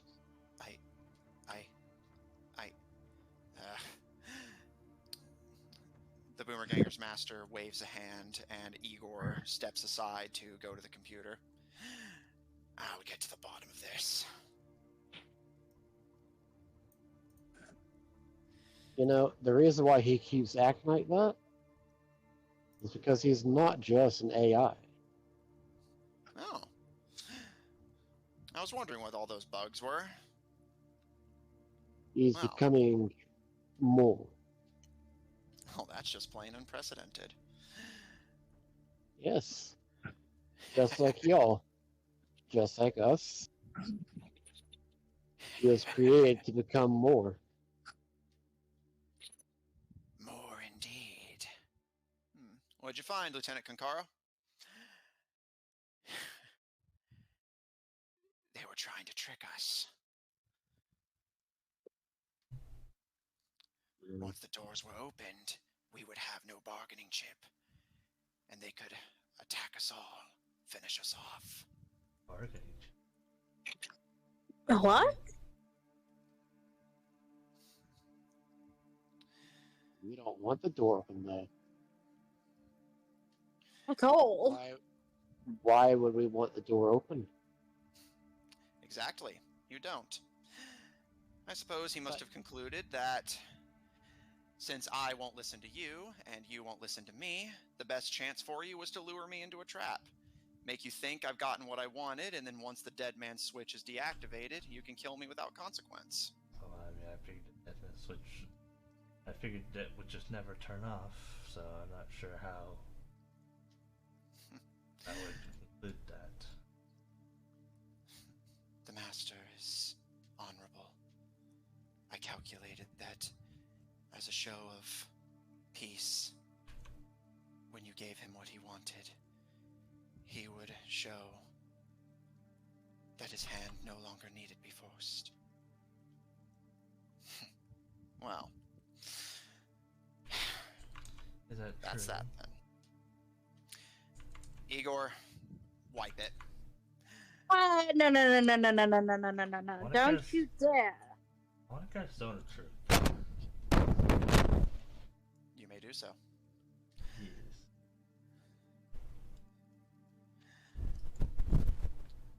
Let me double check everyone's stat sheets real quick. So what is he doing? I'm sorry, I didn't catch Yeah, it. Zone of Zone Truth. of Truth. Try to see. I might be able to get like everyone. Almost. Well, I can get everyone in it. Alright. Centered on me, everyone's affected. Okay. Since the grunts aren't talking that much, and to save on d20s, Yeah. I'm just gonna roll for the master and the guys. lieutenants. DC? It is 17. I do know if it's. I am. An affected creature is aware of the spell. You know whether each creature succeeds or fails on a saving throw.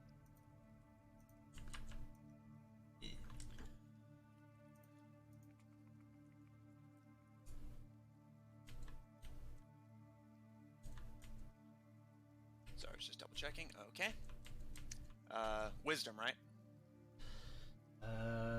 Zone of no charisma. Oh, thank you. Okay, so. And DC again, sorry. 17. Thank you. I guess technically that affects all of y'all, my party members too. Oh, I'll just willingly fail it. Alright. So basically, you cannot you're not obligated to speak, but you can no longer lie. Okay. I haven't lied before, so. And taken by surprise, all of the Boomergangers are affected. Ah.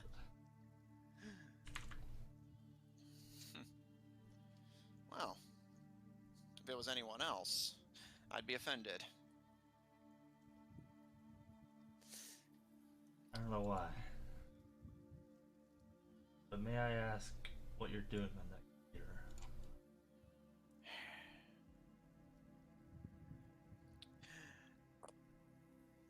Wipe the files. Clean slate. I can't have an AI that's disobedient.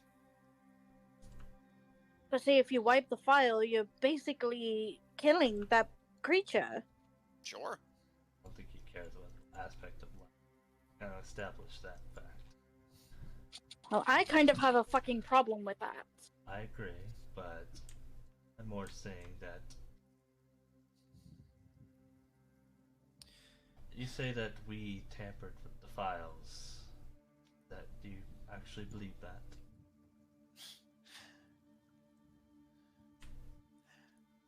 I know that you had some kind of effect. I suspect, given that you're here and you got a chance to speak with him first, Amos, you have some sort of conclusion on that now?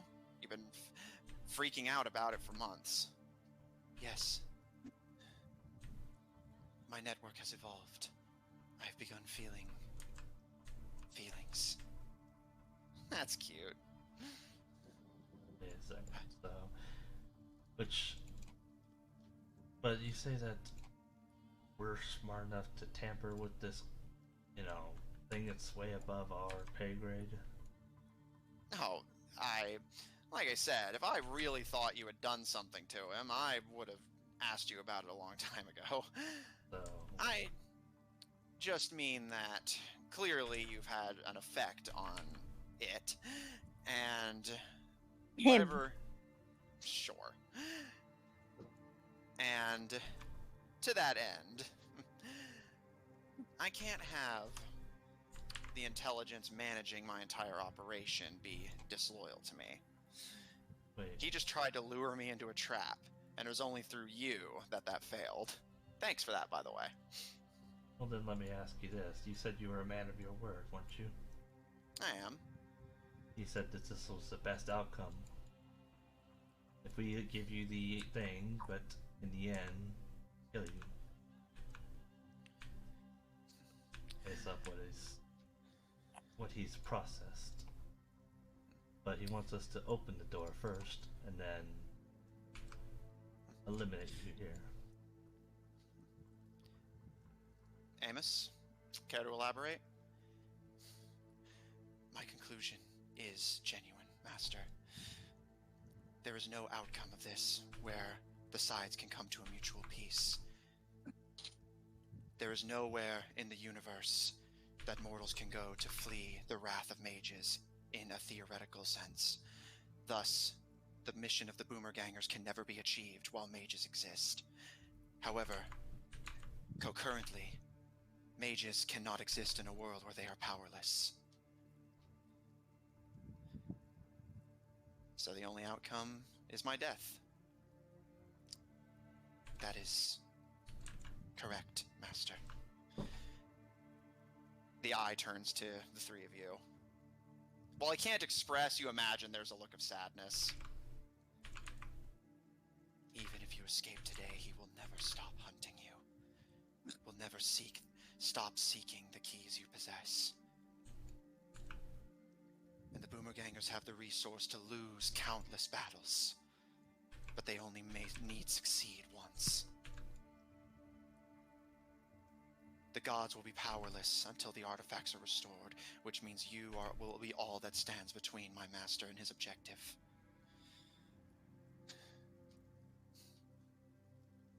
I had hoped for your safety. Well, since we're all being so willingly honest with each other, he is right. That actually was the plan. I don't have any use for the dead man switch once the door's open. Frankly, once it opens, you can't stop what's coming. So, sure, I would have been willing to turn the drones off. But, well, guess it's a little late for that now, huh? So, well, this is awkward, isn't it? Sorry, just narrows her eyes. The only thing That from is the result keeping me of Tuesday killing you right morning. now is these guys. No, I don't think killing him would be the solution. I disagree with you very much. Well, that I don't think it would be. Sounds like Amos has come to that. The least bloodshed. Death is won't rest until he's dead. But also, by the sound of Amos, the door needs to be open. I am sorry.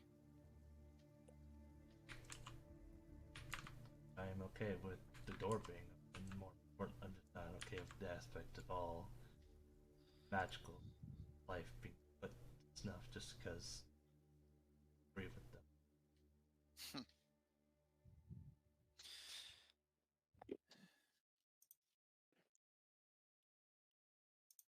It's a shame you can't be everywhere at once. I'm serious. Oh, I guess, right, I can't not be. If there were more people like you, there would be a lot less people like me.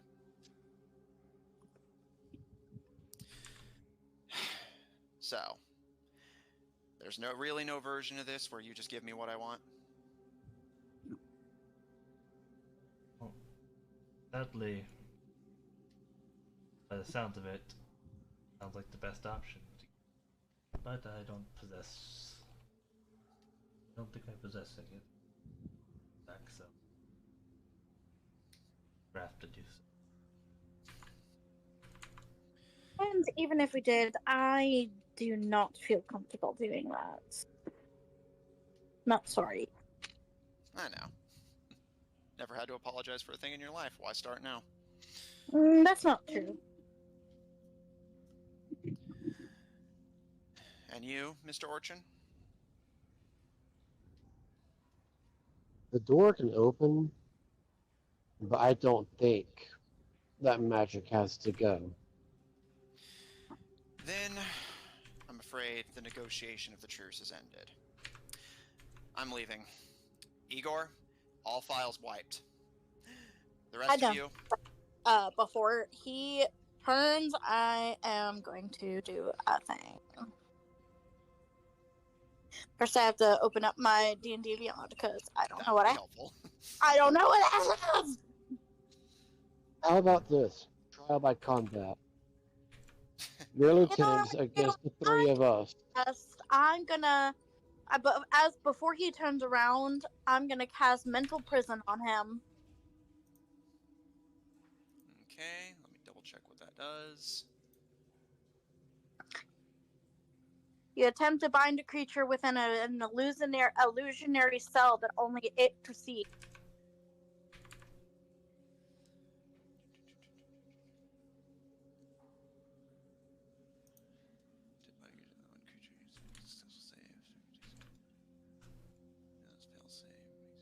Okay. Must make an intelligence saving throw.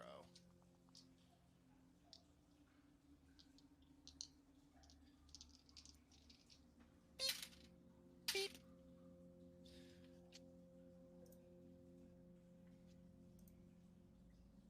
DC?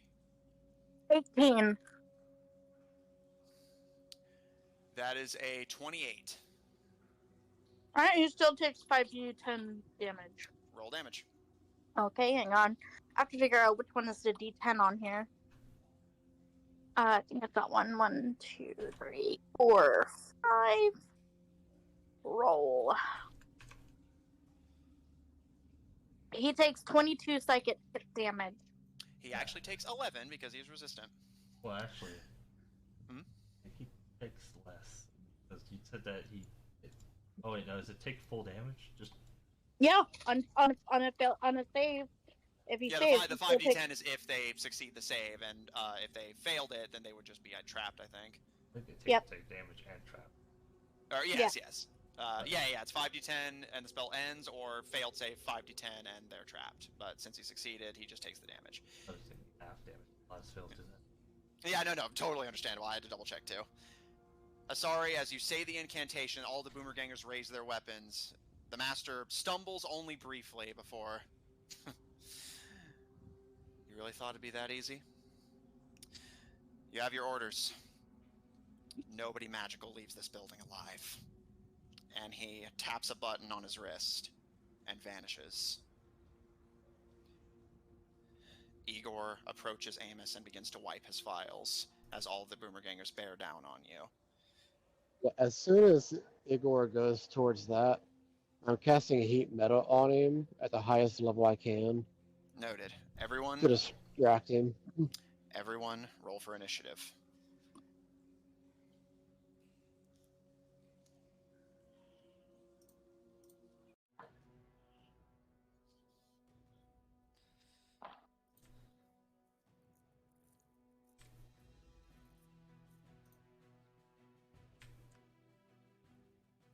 Initiative. Yes.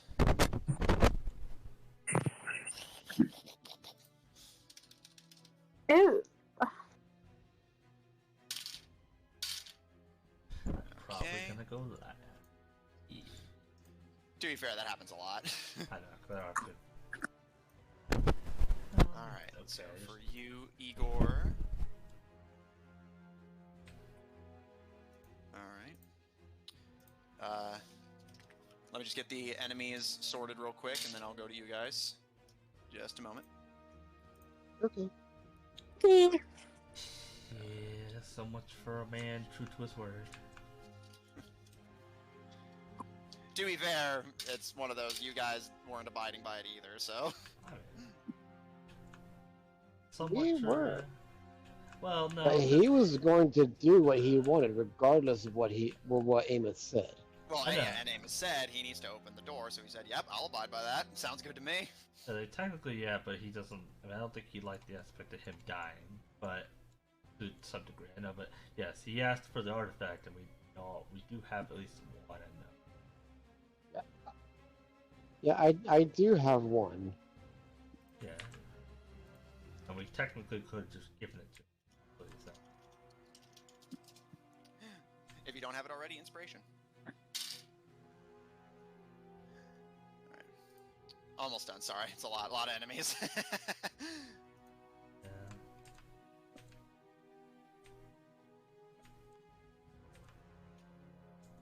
So that's that for you. Okay. Since there's only 3 of us, Alfred initiative. 5. Okay. Whoop, dropped a dice.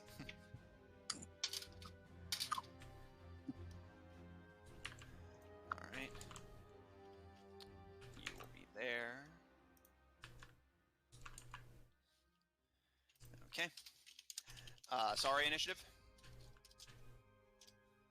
18. Okay, so you'll be going there.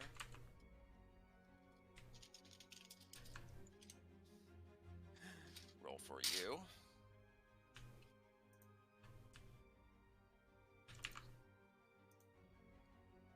Oh, okay. And Greylog?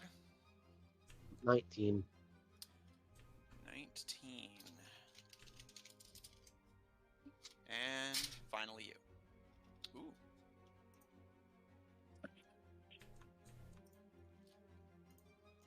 Okay. Turn order is going to be Igor, the Juggernauts, Captain Merrick, the Grunts, Greylog, Asari, the Sniper, Lieutenant Charleston, and Alfred. Boy, this is a big fight. Oh yeah, like this is the second to last boss battle. That, and they really brought in the best people they got. Yeah. I mean, yeah, you're at their base.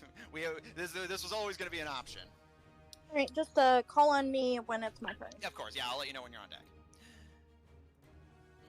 Now, given that he has his orders, Igor is going to begin the process of deleting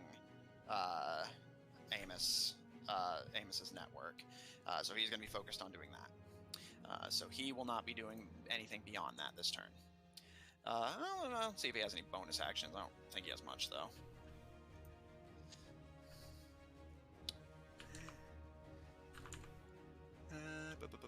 As an action. No. Okay. So yeah, that's it for Igor. He's just going to be deleting. The Juggernauts are each going to attack the person they're standing behind.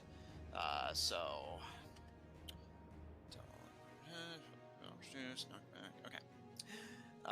So Alfred, we'll start with you. They're going to do a similar tactic to what they did before. Their first objective is going to be knocking you prone. So, Alfred, I'll just give you the results. Let me know if any of these hit. 15?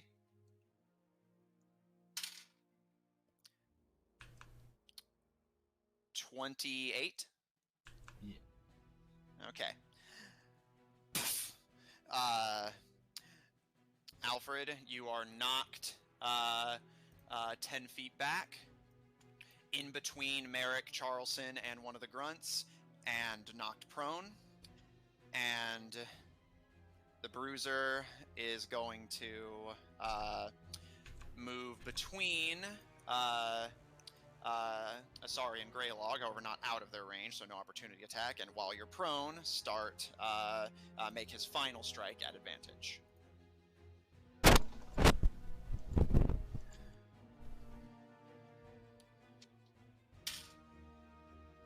Alfred does a 23 hit. Okie dokie. Need. Yes.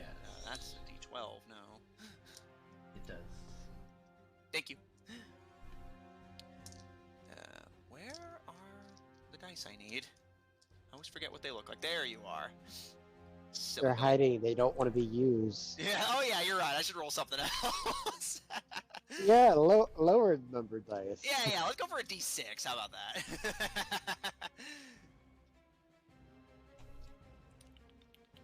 Yeah, roll D6, doubles it to get it to a D12. Perfect. There we go. I had to fucking search through the goddamn Yukon to find my fucking D10s. There we go. Alfred, you take 15 bludgeoning damage. And an additional... well... Yeah, actually, no, that's it. Technically, he could have shoved you and done damage to you, but I didn't. I specified he was just doing a shove, so I won't retcon it. So, Alfred, you are once again punched. They take a swing, you dodge. They take a second swing, you parry, but the third punch, bam, hits you in the chest, sends you flying, and you skid across the floor away from your allies and between the enemy group as the Juggernaut steps over you. And while you can't see his face, you can easily picture a sickly grin on his face as he brings the steel gauntlet to bear and pummels you. Greylog, your Juggernaut, is going to do much of the same. Does a 13 hit? Nope. As soon as these guys are like a one-trick pony. Well, it's the best trick. Like they're just doing the best move there is. It's a real trip. Does a 17 hit? No. Does a 14 hit? No.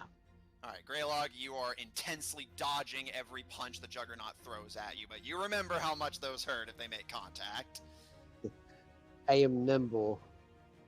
Asari's Juggernaut. Third verse, same as the first. Swing. Since Sorry stepped away, I'll just check their AC. 16, okay. So first one hits. Sorry is sent flying back. Hits Dennis, which actually, let me see if that damages him. It actually might. Target strikes an object. The target's pushed into another creature. Yeah, okay, it doesn't hurt him, but it might knock him prone. Let's see if it does. Yep. Sorry, as you are punched in the gut, you go flying backwards and hit Dennis's canister he's setting up and him, and are knocked prone. As both of you roll on the ground groaning, you will take an additional d6 from the impact. Let me go ahead and get that ready. And all three of you can vaguely hear a hissing sound coming from the canister as the impact knocked some of the chemical loose. The Juggernaut approaches Asari, readies his gauntlet, and comes in for his second and third strike.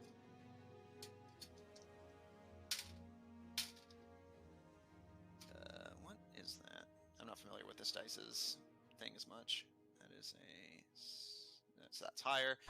Second one hits, and third one misses. All right, so 2 hit.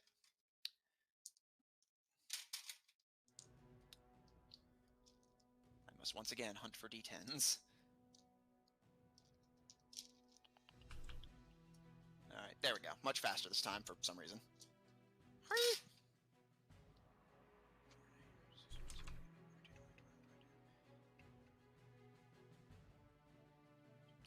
Sorry, if you're present, I'll just go ahead and mark it on your character sheet since I'm not sure if you're here, but just so everyone knows, Asari takes 32 bludgeoning damage. Ouch.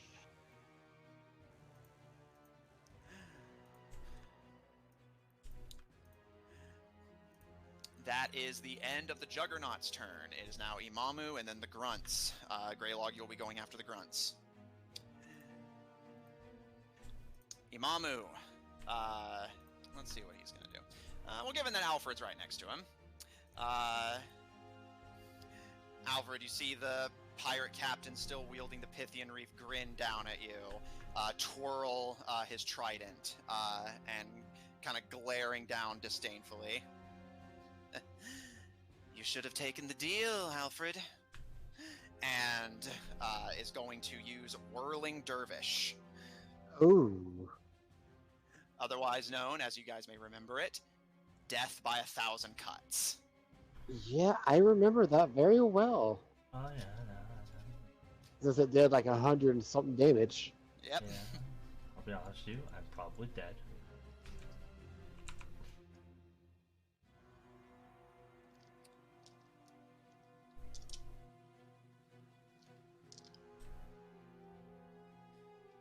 Getting dice, sorry.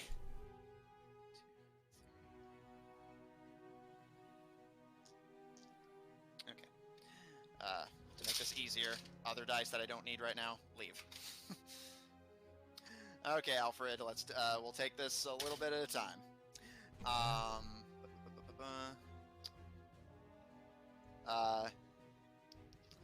Now I can go through each of them, but like to save time, do you want to just give me your AC and like I can just figure out how many hit? It's 21. Okay, noted. So, okay.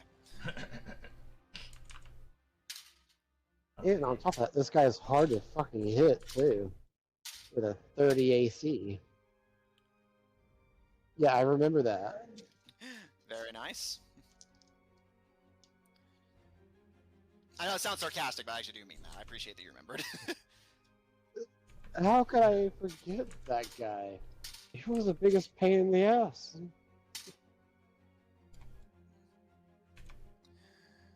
Okay. Just a few more rolls. Stronger than most bosses. Or most, like, I think. Most monsters. But yeah, I'm trying to Most like, anything. 20 RC is the highest. Like, I think he's stronger than even them.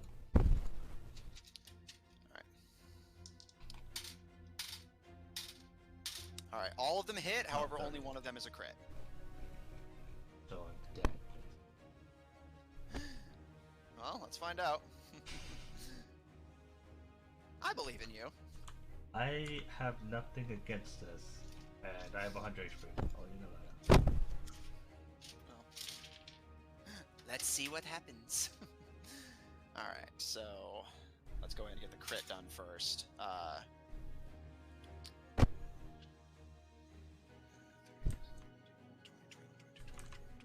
Alright, the crit does 25 piercing damage. Alright.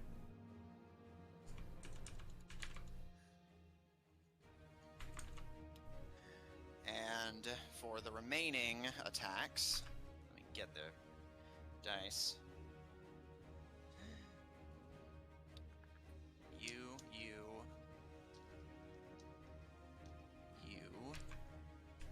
don't need that many total. But if I can get half, then I can just roll it twice. That is not the right dice. There we go. I need that shape.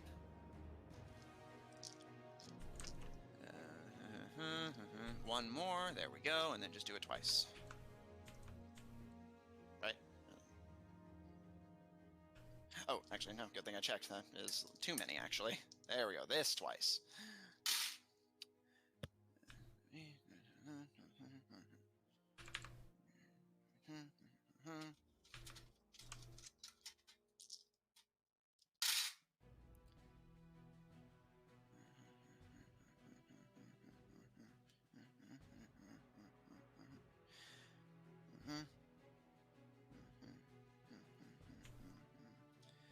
Okay.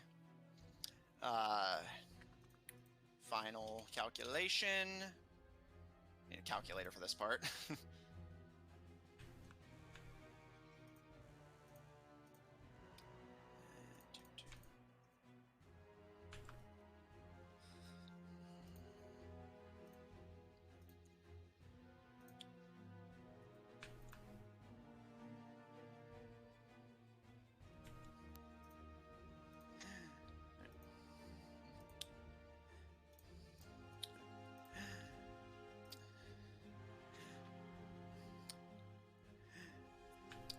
Alfred, grand total of, drumroll, 114 damage.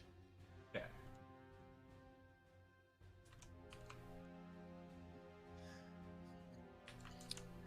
I'm assuming you're unconscious? Most definitely. Alright. However, that is, as you recall, the only time he can use that ability during this.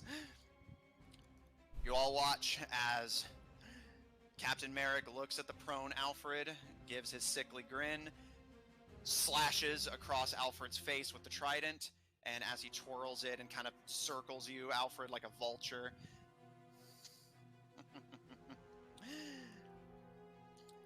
Nobody, and I mean nobody, steals from me.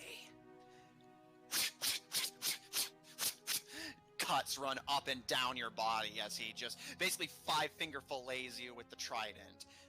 You all watch as a pool of blood slowly begins to form around Alfred before Imamu gives a twirl and poses against his trident as Alfred's eyes flicker shut. One down. Well, what did he mean by steals from him? You wanted the wreath? That's his.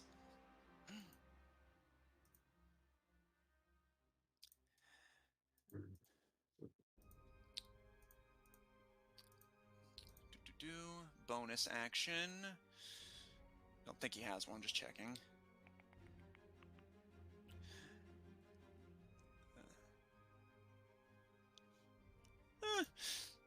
He will use Blink Step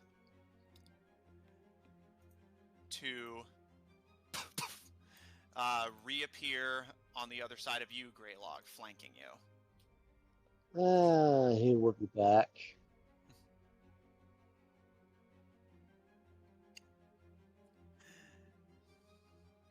And because he blink stepped, he can make an attack against you with advantage.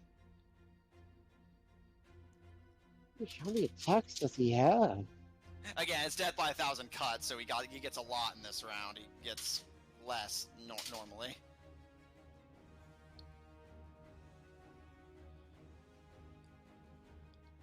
Does a 32 hit? Yeah, it does. By a whole extra 12.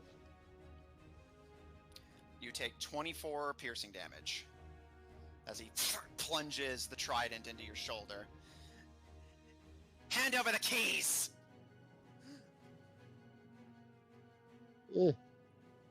At this point, even if we gave them to you, you'd still kill us.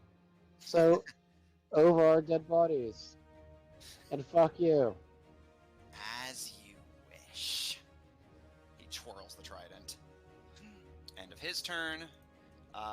Greylog, you will go after the grunts.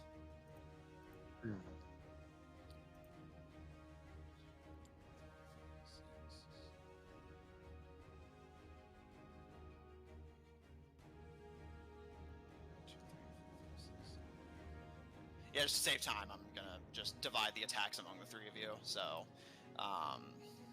3 will shoot at. There's only 2 of us still standing. Oh yeah, that is true. So yeah, so it will be divided. I'll say, since you're still standing and thus they don't have disadvantage shooting you, I'll say the majority go for you, the remainder go for Asari. So the ones that are going to shoot at Asari will be rolling at disadvantage. So let me get enough dice to do that all at once here. 2, 2. Yep. Okay. Dice be gone. I need to clear the dice box after every go. All right. So they have a +4. So that's. Let me just make it easier and see what minimum they need to roll to make this hit. So anything that's 12 or higher will hit. So miss, miss, miss. And so yeah, those miss. So doing some quick mental math here. That definitely is out. That's a crit. So and they have disadvantage, so lower takes priority. So 1 hits on Asari.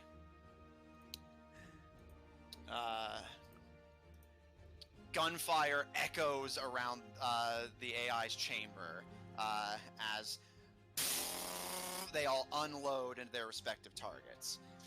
Asari being on the ground, you manage to avoid the worst of it as they're having to be careful not to catch their allies in the crossfire. But the one that does hit you does 14 piercing damage.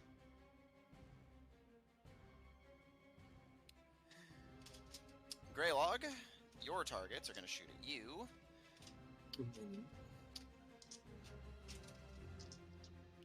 Dice away.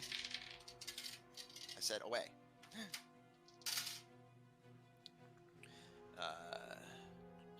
Alright, I'll just take it from lowest to highest. Gonna take a wild guess and say a 7 doesn't hit. Nah. 12? No. 18? No. 19? Nope. All miss.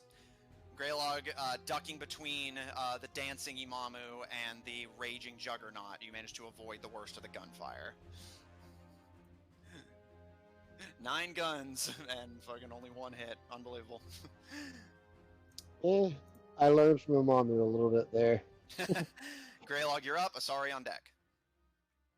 Okay, so we're looking at how outrageously outnumbered we are. He's pulling out a wild card.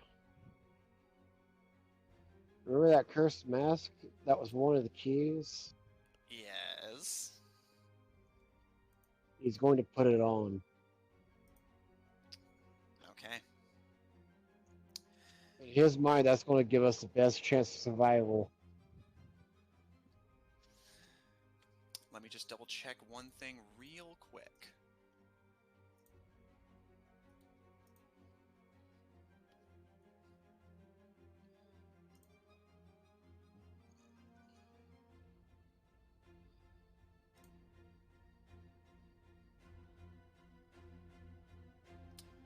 I don't see it in your inventory. Do you still have it?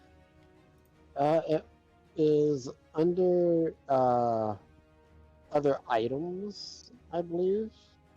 Because you never actually made an actual item for Oh, it. no, it has one, so I assumed you added it already. Oh, no, I put it under other possessions. Yes, I I see it. didn't know Okay. it had an actual. Well, here, I'll go and add that to your inventory real quick.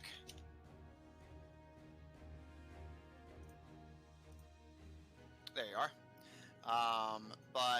Yeah, the reason I needed to check is unfortunately, well, actually, let me double check, just to be sure. Oh, is it something that has to be attuned? Well, yes, and you have to be an Archfey Warlock to attune to it as well. Oh, he'd know that then, right?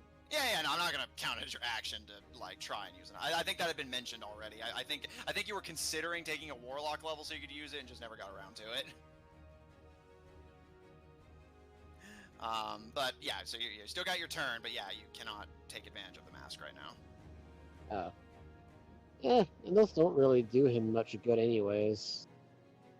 In the circumstances. Yeah, so what do you do?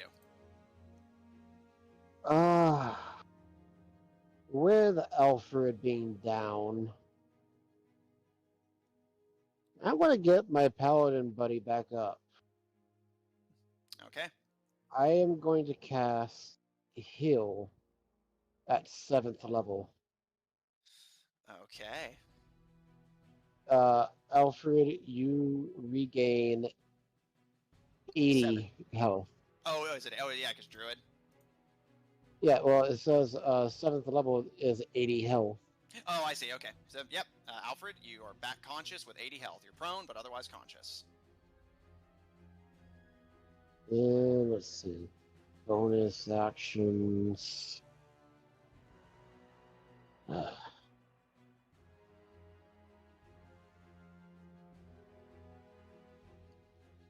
Unless I crit, I'm not going to hit him with that.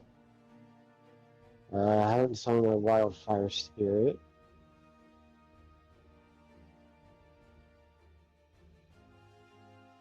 Dang.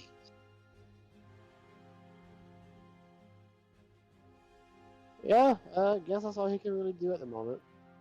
Okay. Alfred, you're conscious as Greylog heals you, but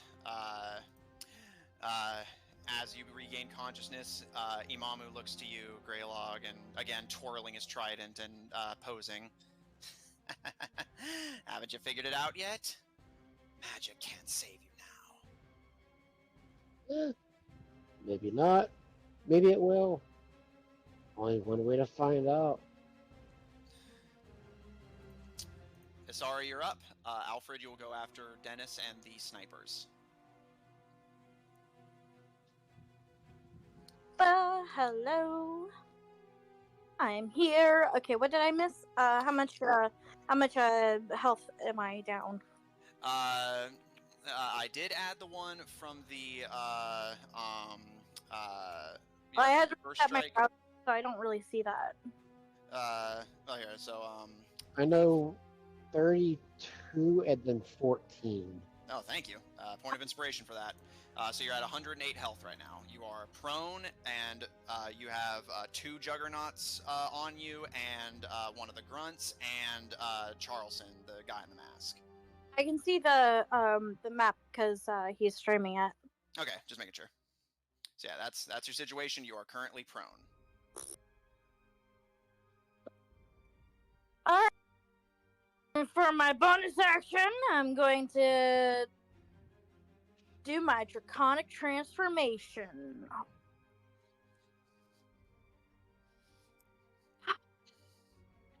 And then once I am my regal dragon self, I'm going to, let's see, how do I make this bigger so I can see the map? Oh, there we go. All right, just that whole cone, to my lower left, I'm just gonna do a breath weapon to all of those in that cone. All right, so, yep. It's a 60-foot cone. 15? So they have to make a dexterity saving throw of 18 Okay. And or it's a take 15-foot cone? yeah, it's a 60-foot cone, but my DC is 18, not 15. Okay. Oh, no, I was checking, like... Okay, I see now. Sorry, I was trying to figure out, like, the, like, radius situation. Yeah. So, yeah, I believe 60 foot should be able to hit all of them. So, alright, so 3 grunts Love the way you and, said that. 3 grunts and Mr. Charleston. Since the grunts are all the same monster, I'll just roll once for them. It's all it's a dex saving throw. Thank you. Boop. Next thing you know, he's gonna be doing the Charleston dance. I'm Do you gonna even know the Charleston? think a 6 ain't gonna do it. Ain't That quite ain't gonna cut it. definitely quite. And I for don't Charleston, know it, but I've heard it. Charleston does succeed with a 26. Okay, he takes half damage. Okay. As I said, though, he's doing the Charleston. Okay, so I'm going to do my phone. Stop being stupid. Thank you. 68 force damage. 1, 2, 3, 4, 5, 6. I almost thought she said 68 force Yeah, damage, I was not thinking that too, and I was like, nah. 68. I'm like, 28 force damage. Okay. And then I'm assuming cut that in half for Mr. Charleston. Oui. Okay. So that much to you. Okay.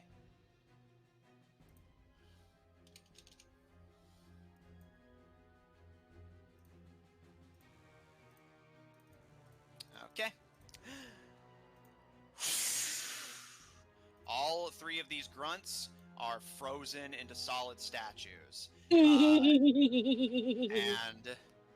Charleston, already prone, kind of stumbles. Actually, wait, thought occurs to me. Let me double check. Yeah, so if I he's was gonna prone, say, I doesn't don't know if prone gives a disadvantage? disadvantage on a dex save. Or is it automatic fail? Let me check. Prone. No, it has no effect on saves. Okay.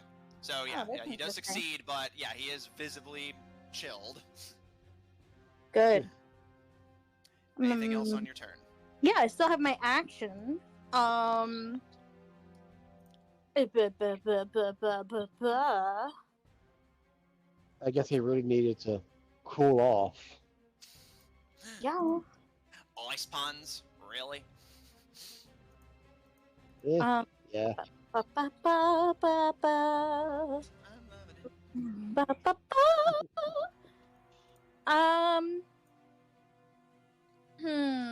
What can I do for my action? It doesn't say that I can do anything else as my dragon form, but I was like I gonna thought try to. you could use your action as for another breath attack. I thought so too, but it doesn't say so. It says it's a bonus action. No, yeah, but yeah, she already did that. So, It doesn't say that if I could like claw or bite at them as an action. yeah, if it doesn't specify, then you can't. Okay. A dragon whose teeth and claws are useless.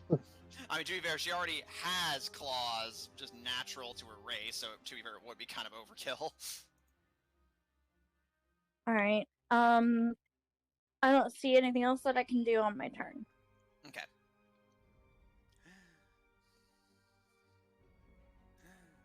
So, end of your turn.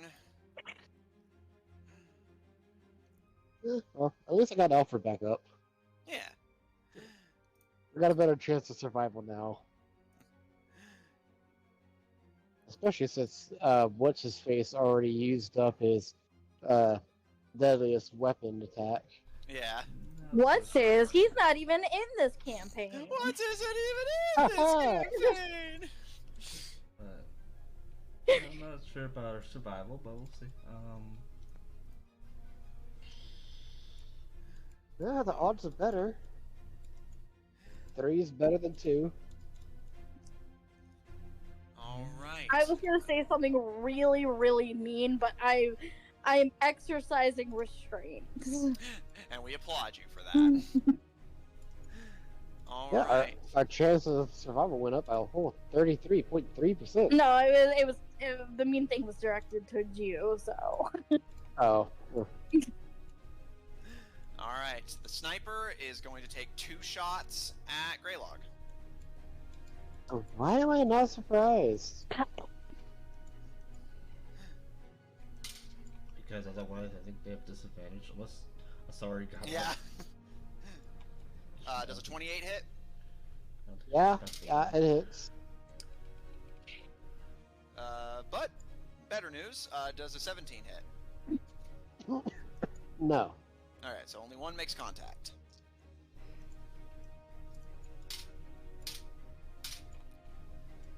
I choked on a bit of saliva as if I had just gotten shot. Yeah. You take 23 piercing damage as one shot sails over your head, and you duck, and you have just enough time to take in the sniper, chambering another round before firing another shot. And yeah, you cough up saliva as the second shot finds its mark. And finally, Alfred, you're about to be up. Last of the enemies is Dennis. I also have blind sight, so if the guy is still around, I can see him. Well, he teleported, so he's just gone. Oh, okay.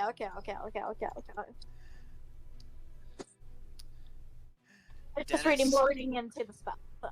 No worries. Dennis grabs at the canister you had knocked loose, Asari, and opens it completely. The room begins to fill with this noxious orange gas. And Asari, you watch as Dennis disappears from view. Asari, what are you most afraid of in the world? Wait, hold on. Bad test grade. You have failed your final. Definitely failing my finals.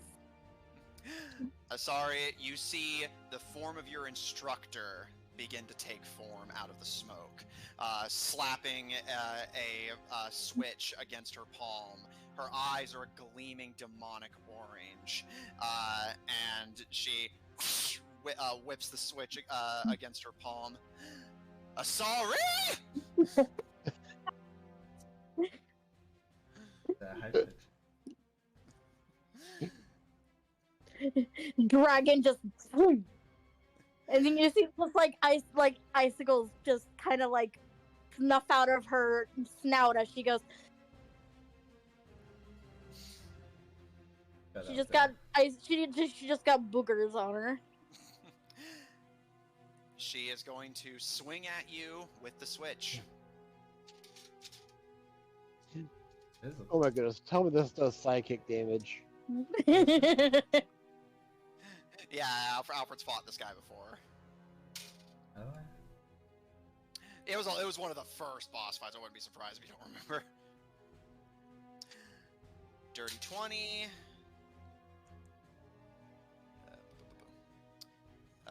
What is that? That is that. 18. Natural 20. And 28. Do any of those miss? No, they all hit. All right. Man, that And test, how many is that? final How was many really is bad. that? How many is that? So I can do saves because it's a concentration spell. 4 of them, and I'm about to roll for damage. However, before you do that, all 3 of you make a wisdom save. Oh, not good. 7. Okay. 23. Okay. And I lost concentration. Okay. 26. Okay. Double checking something real quick. Okay. Okay. The 2 of you hold strong, but Asari, you are frightened. And sorry, but no. oh no. because he made I mean, thankfully Greylock made me conscious. I have Aura of Creation, or Aura of Courage, which, while conscious, friendly creatures within 30 feet can't be frightened. Okay. Oh, I love you. Sorry, as you see Alfred come back to consciousness after Imamu's onslaught, he rises, sees you backing away, but your courage is bolstered enough to look your assailant in the eye. However, the onslaught itself comes. The first strike, bam, nails you straight between the eyes with the switch. You take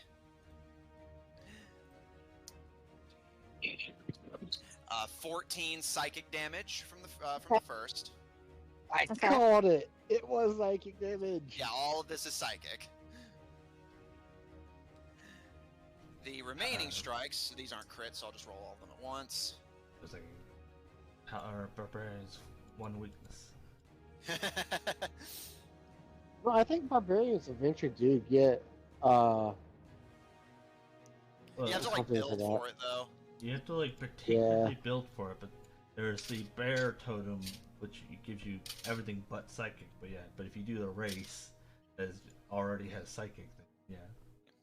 And 15 psychic damage from the remaining attacks. Okay. I'm really glad I revived Yeah. Alfred now. Yeah, you are. You can't be frightened. You can't be armed. All right. That is the end of his turn. Sorry, your courage is bolstered, but you're still just unwillingly shuddering in terror as your nightmares come to life, assail you. Alfred, you're up. Surrounded on almost all sides, your worst fear manifesting to your right, and boomer gangers on either side of you flanking you, and Imamu still within tridenting distance. What do you wish to do? Now, I wish I didn't have used up my my armor. That would have been mighty helpful there.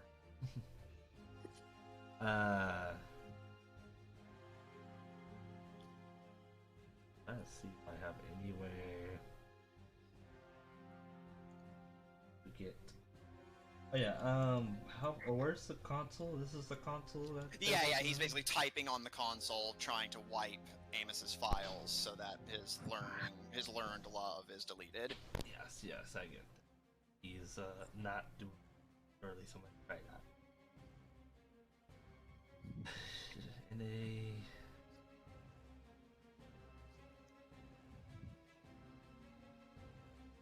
how much?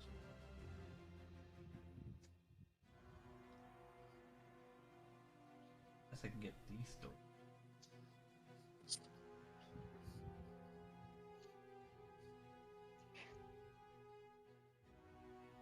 I would like to cast Ooh. Flame Strike. Ooh.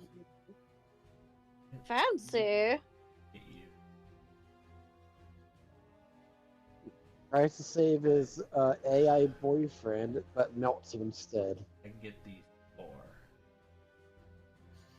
Okay. Alright. Creature to have 10-foot range.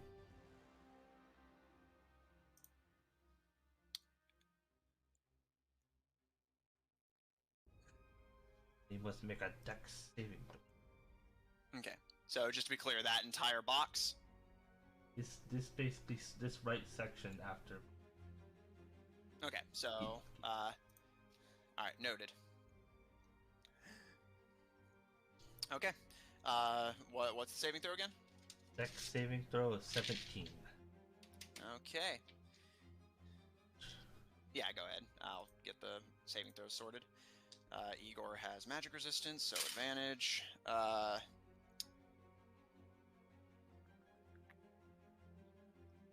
30 from Igor.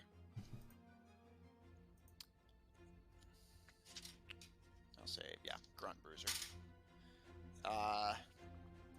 a 12 from the grunt, and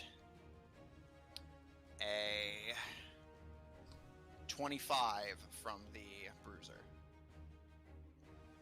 Well, the grunt gets hit. Oh, and one more grunt. Yeah, 12. He also fails. So both grunts fail. Igor and the Juggernaut succeed. So I still take half as much, but I rolled a total of 14. All right, so that's 7.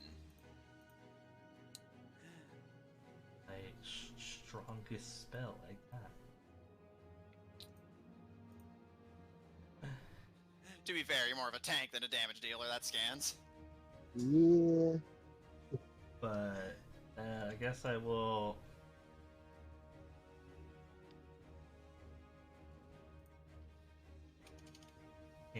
I want to protect the AI. It's being concerned here.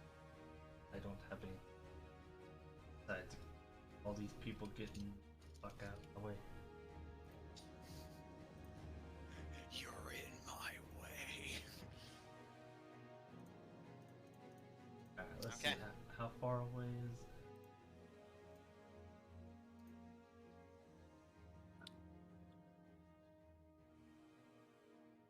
Can I just.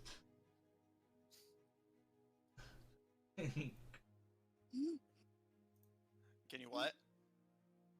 I go through these people and As long as you take that exact path, then whoops. Yes, but you will likely take a shit ton of opportunity attacks on the way. get that. I get that. Okay. They can.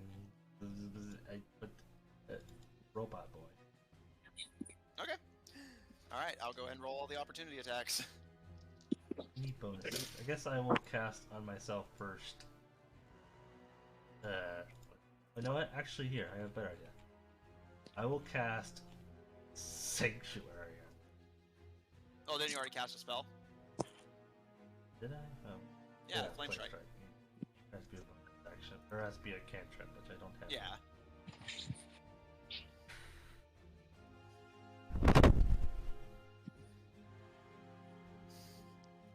Yeah, like I imagine you see all of the gangers between you and him and just like, this is gonna hurt. You all watch as Alfred just shoots up a pillar of flame. Hmm? I can only go to here. I go to here. Yeah, because prone. Inspiration for remembering that, though, because I forgot. However, that does lessen how many opportunity attacks you take.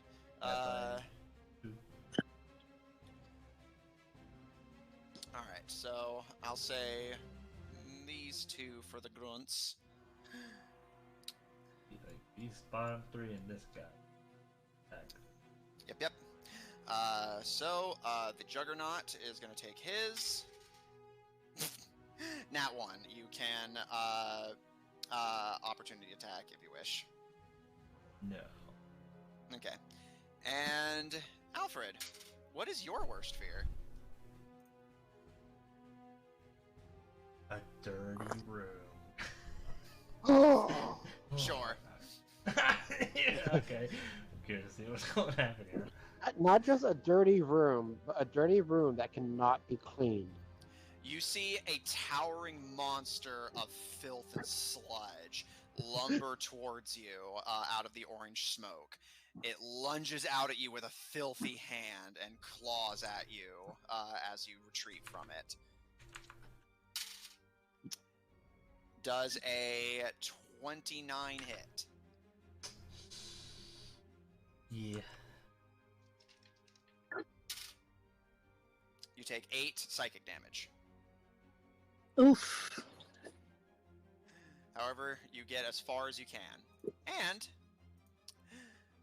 all three of you see Alfred's flaming pillar is powerful for his spellcraft, but not exactly discriminatory, as part of the ebony pillar of Amos is consumed in the flames. You all three have a split second of concern as Amos is completely wrapped in fire before it clears, and there's no effect. Alfred, your spell didn't even touch him, as he has the limited magical immunity ability. Oh. So he's completely immune to magic. Well, Dang. completely. Yeah, limited is in the title, to be fair.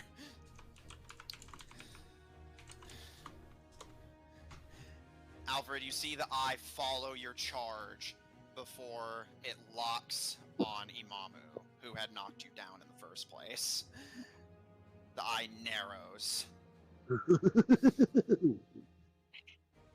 This is against my programming, but it is what I must do. A turret emerges from the ceiling and takes several pot shots at the captain. Amos joins the fight on your side. Yeah. Eat it before it's deleted.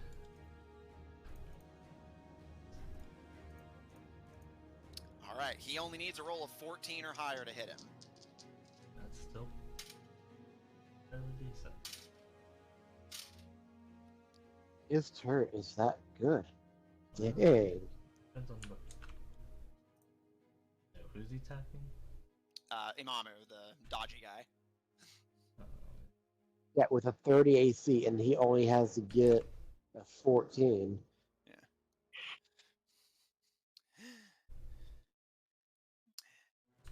Imamu has a brief look of panic as the eye focuses on him, and 3 laser shots are fired out of the turret.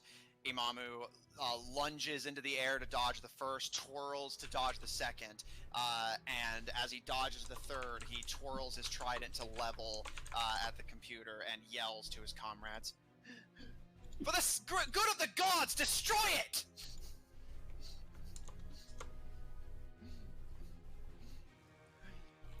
That is the end of the round, but Amos joins the battle. Woo!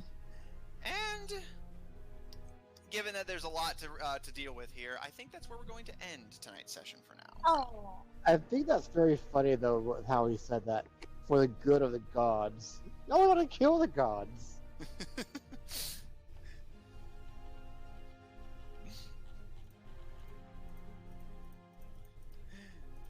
You can't see it, but I'm doing that like, yeah, fair enough motion. Yeah. The penultimate battle begins as you battle the Boomergangers on their own base. All of their lieutenants here to settle their scores with you as they fight to erase a budding life from the face of the universe and complete their goals, even if it means over your dead body. The Boomergangers are done negotiating. Either they die or you die. Yeah, as if they were actually negotiating. It's funny. I mean, they sort of did, but the problem is, I mean, it was very one-sided for the most part. Oh yeah, he himself acknowledged, like, he doesn't really, frankly, give a shit if it's, like, completely fair or not, given that, you know, it's a whole thing. We had a whole session of litigating it. Check out our website at officiald5hub.info. Down for maintenance at the moment, but soon to be resurrected from the grave like a filthy necromancer, fighting for the right to do filthy necromancy. Hell yeah. Check out our link in chat to join our official D5 Discord server if you want to hang out with us directly. Support our episodes posted on Apple Podcasts, Pandora, Google Podcasts, and the iHeart Podcast Network, wherever you happen to get your podcast from. For our audio listeners, catch us live on Mondays at 7 o'clock Central Daylight Time on twitch.tv/OddTornadoProductions. Check out Odd Tornado Productions Official on Tumblr to find links to our other work, including our lovely Paladins Twitch channel at twitch.tv/AustinFreak123. If you enjoy what we do, please support us on Patreon. That link to be posted in chat. On Ko-fi at kofi.com/OddTornadoProductions. And follow us on Twitter at twitter.com/tornadoodd. The TNO are capitalized if you want to get immediate updates whenever we go live, as well as updates on everything else we're doing. And if you want to see more of this party, plus or minus a few, tune in tomorrow, Tuesdays at 7 o'clock Central Daylight Time, for our Tuesday game of Black Ink and Blue Blood, featuring a party of politicians and nobles trying to unravel a political conspiracy if they can stop stabbing each other in the back long enough. Thanks everyone at the table so much for playing. Thanks everyone at home so much for watching. And we'll see you all next week.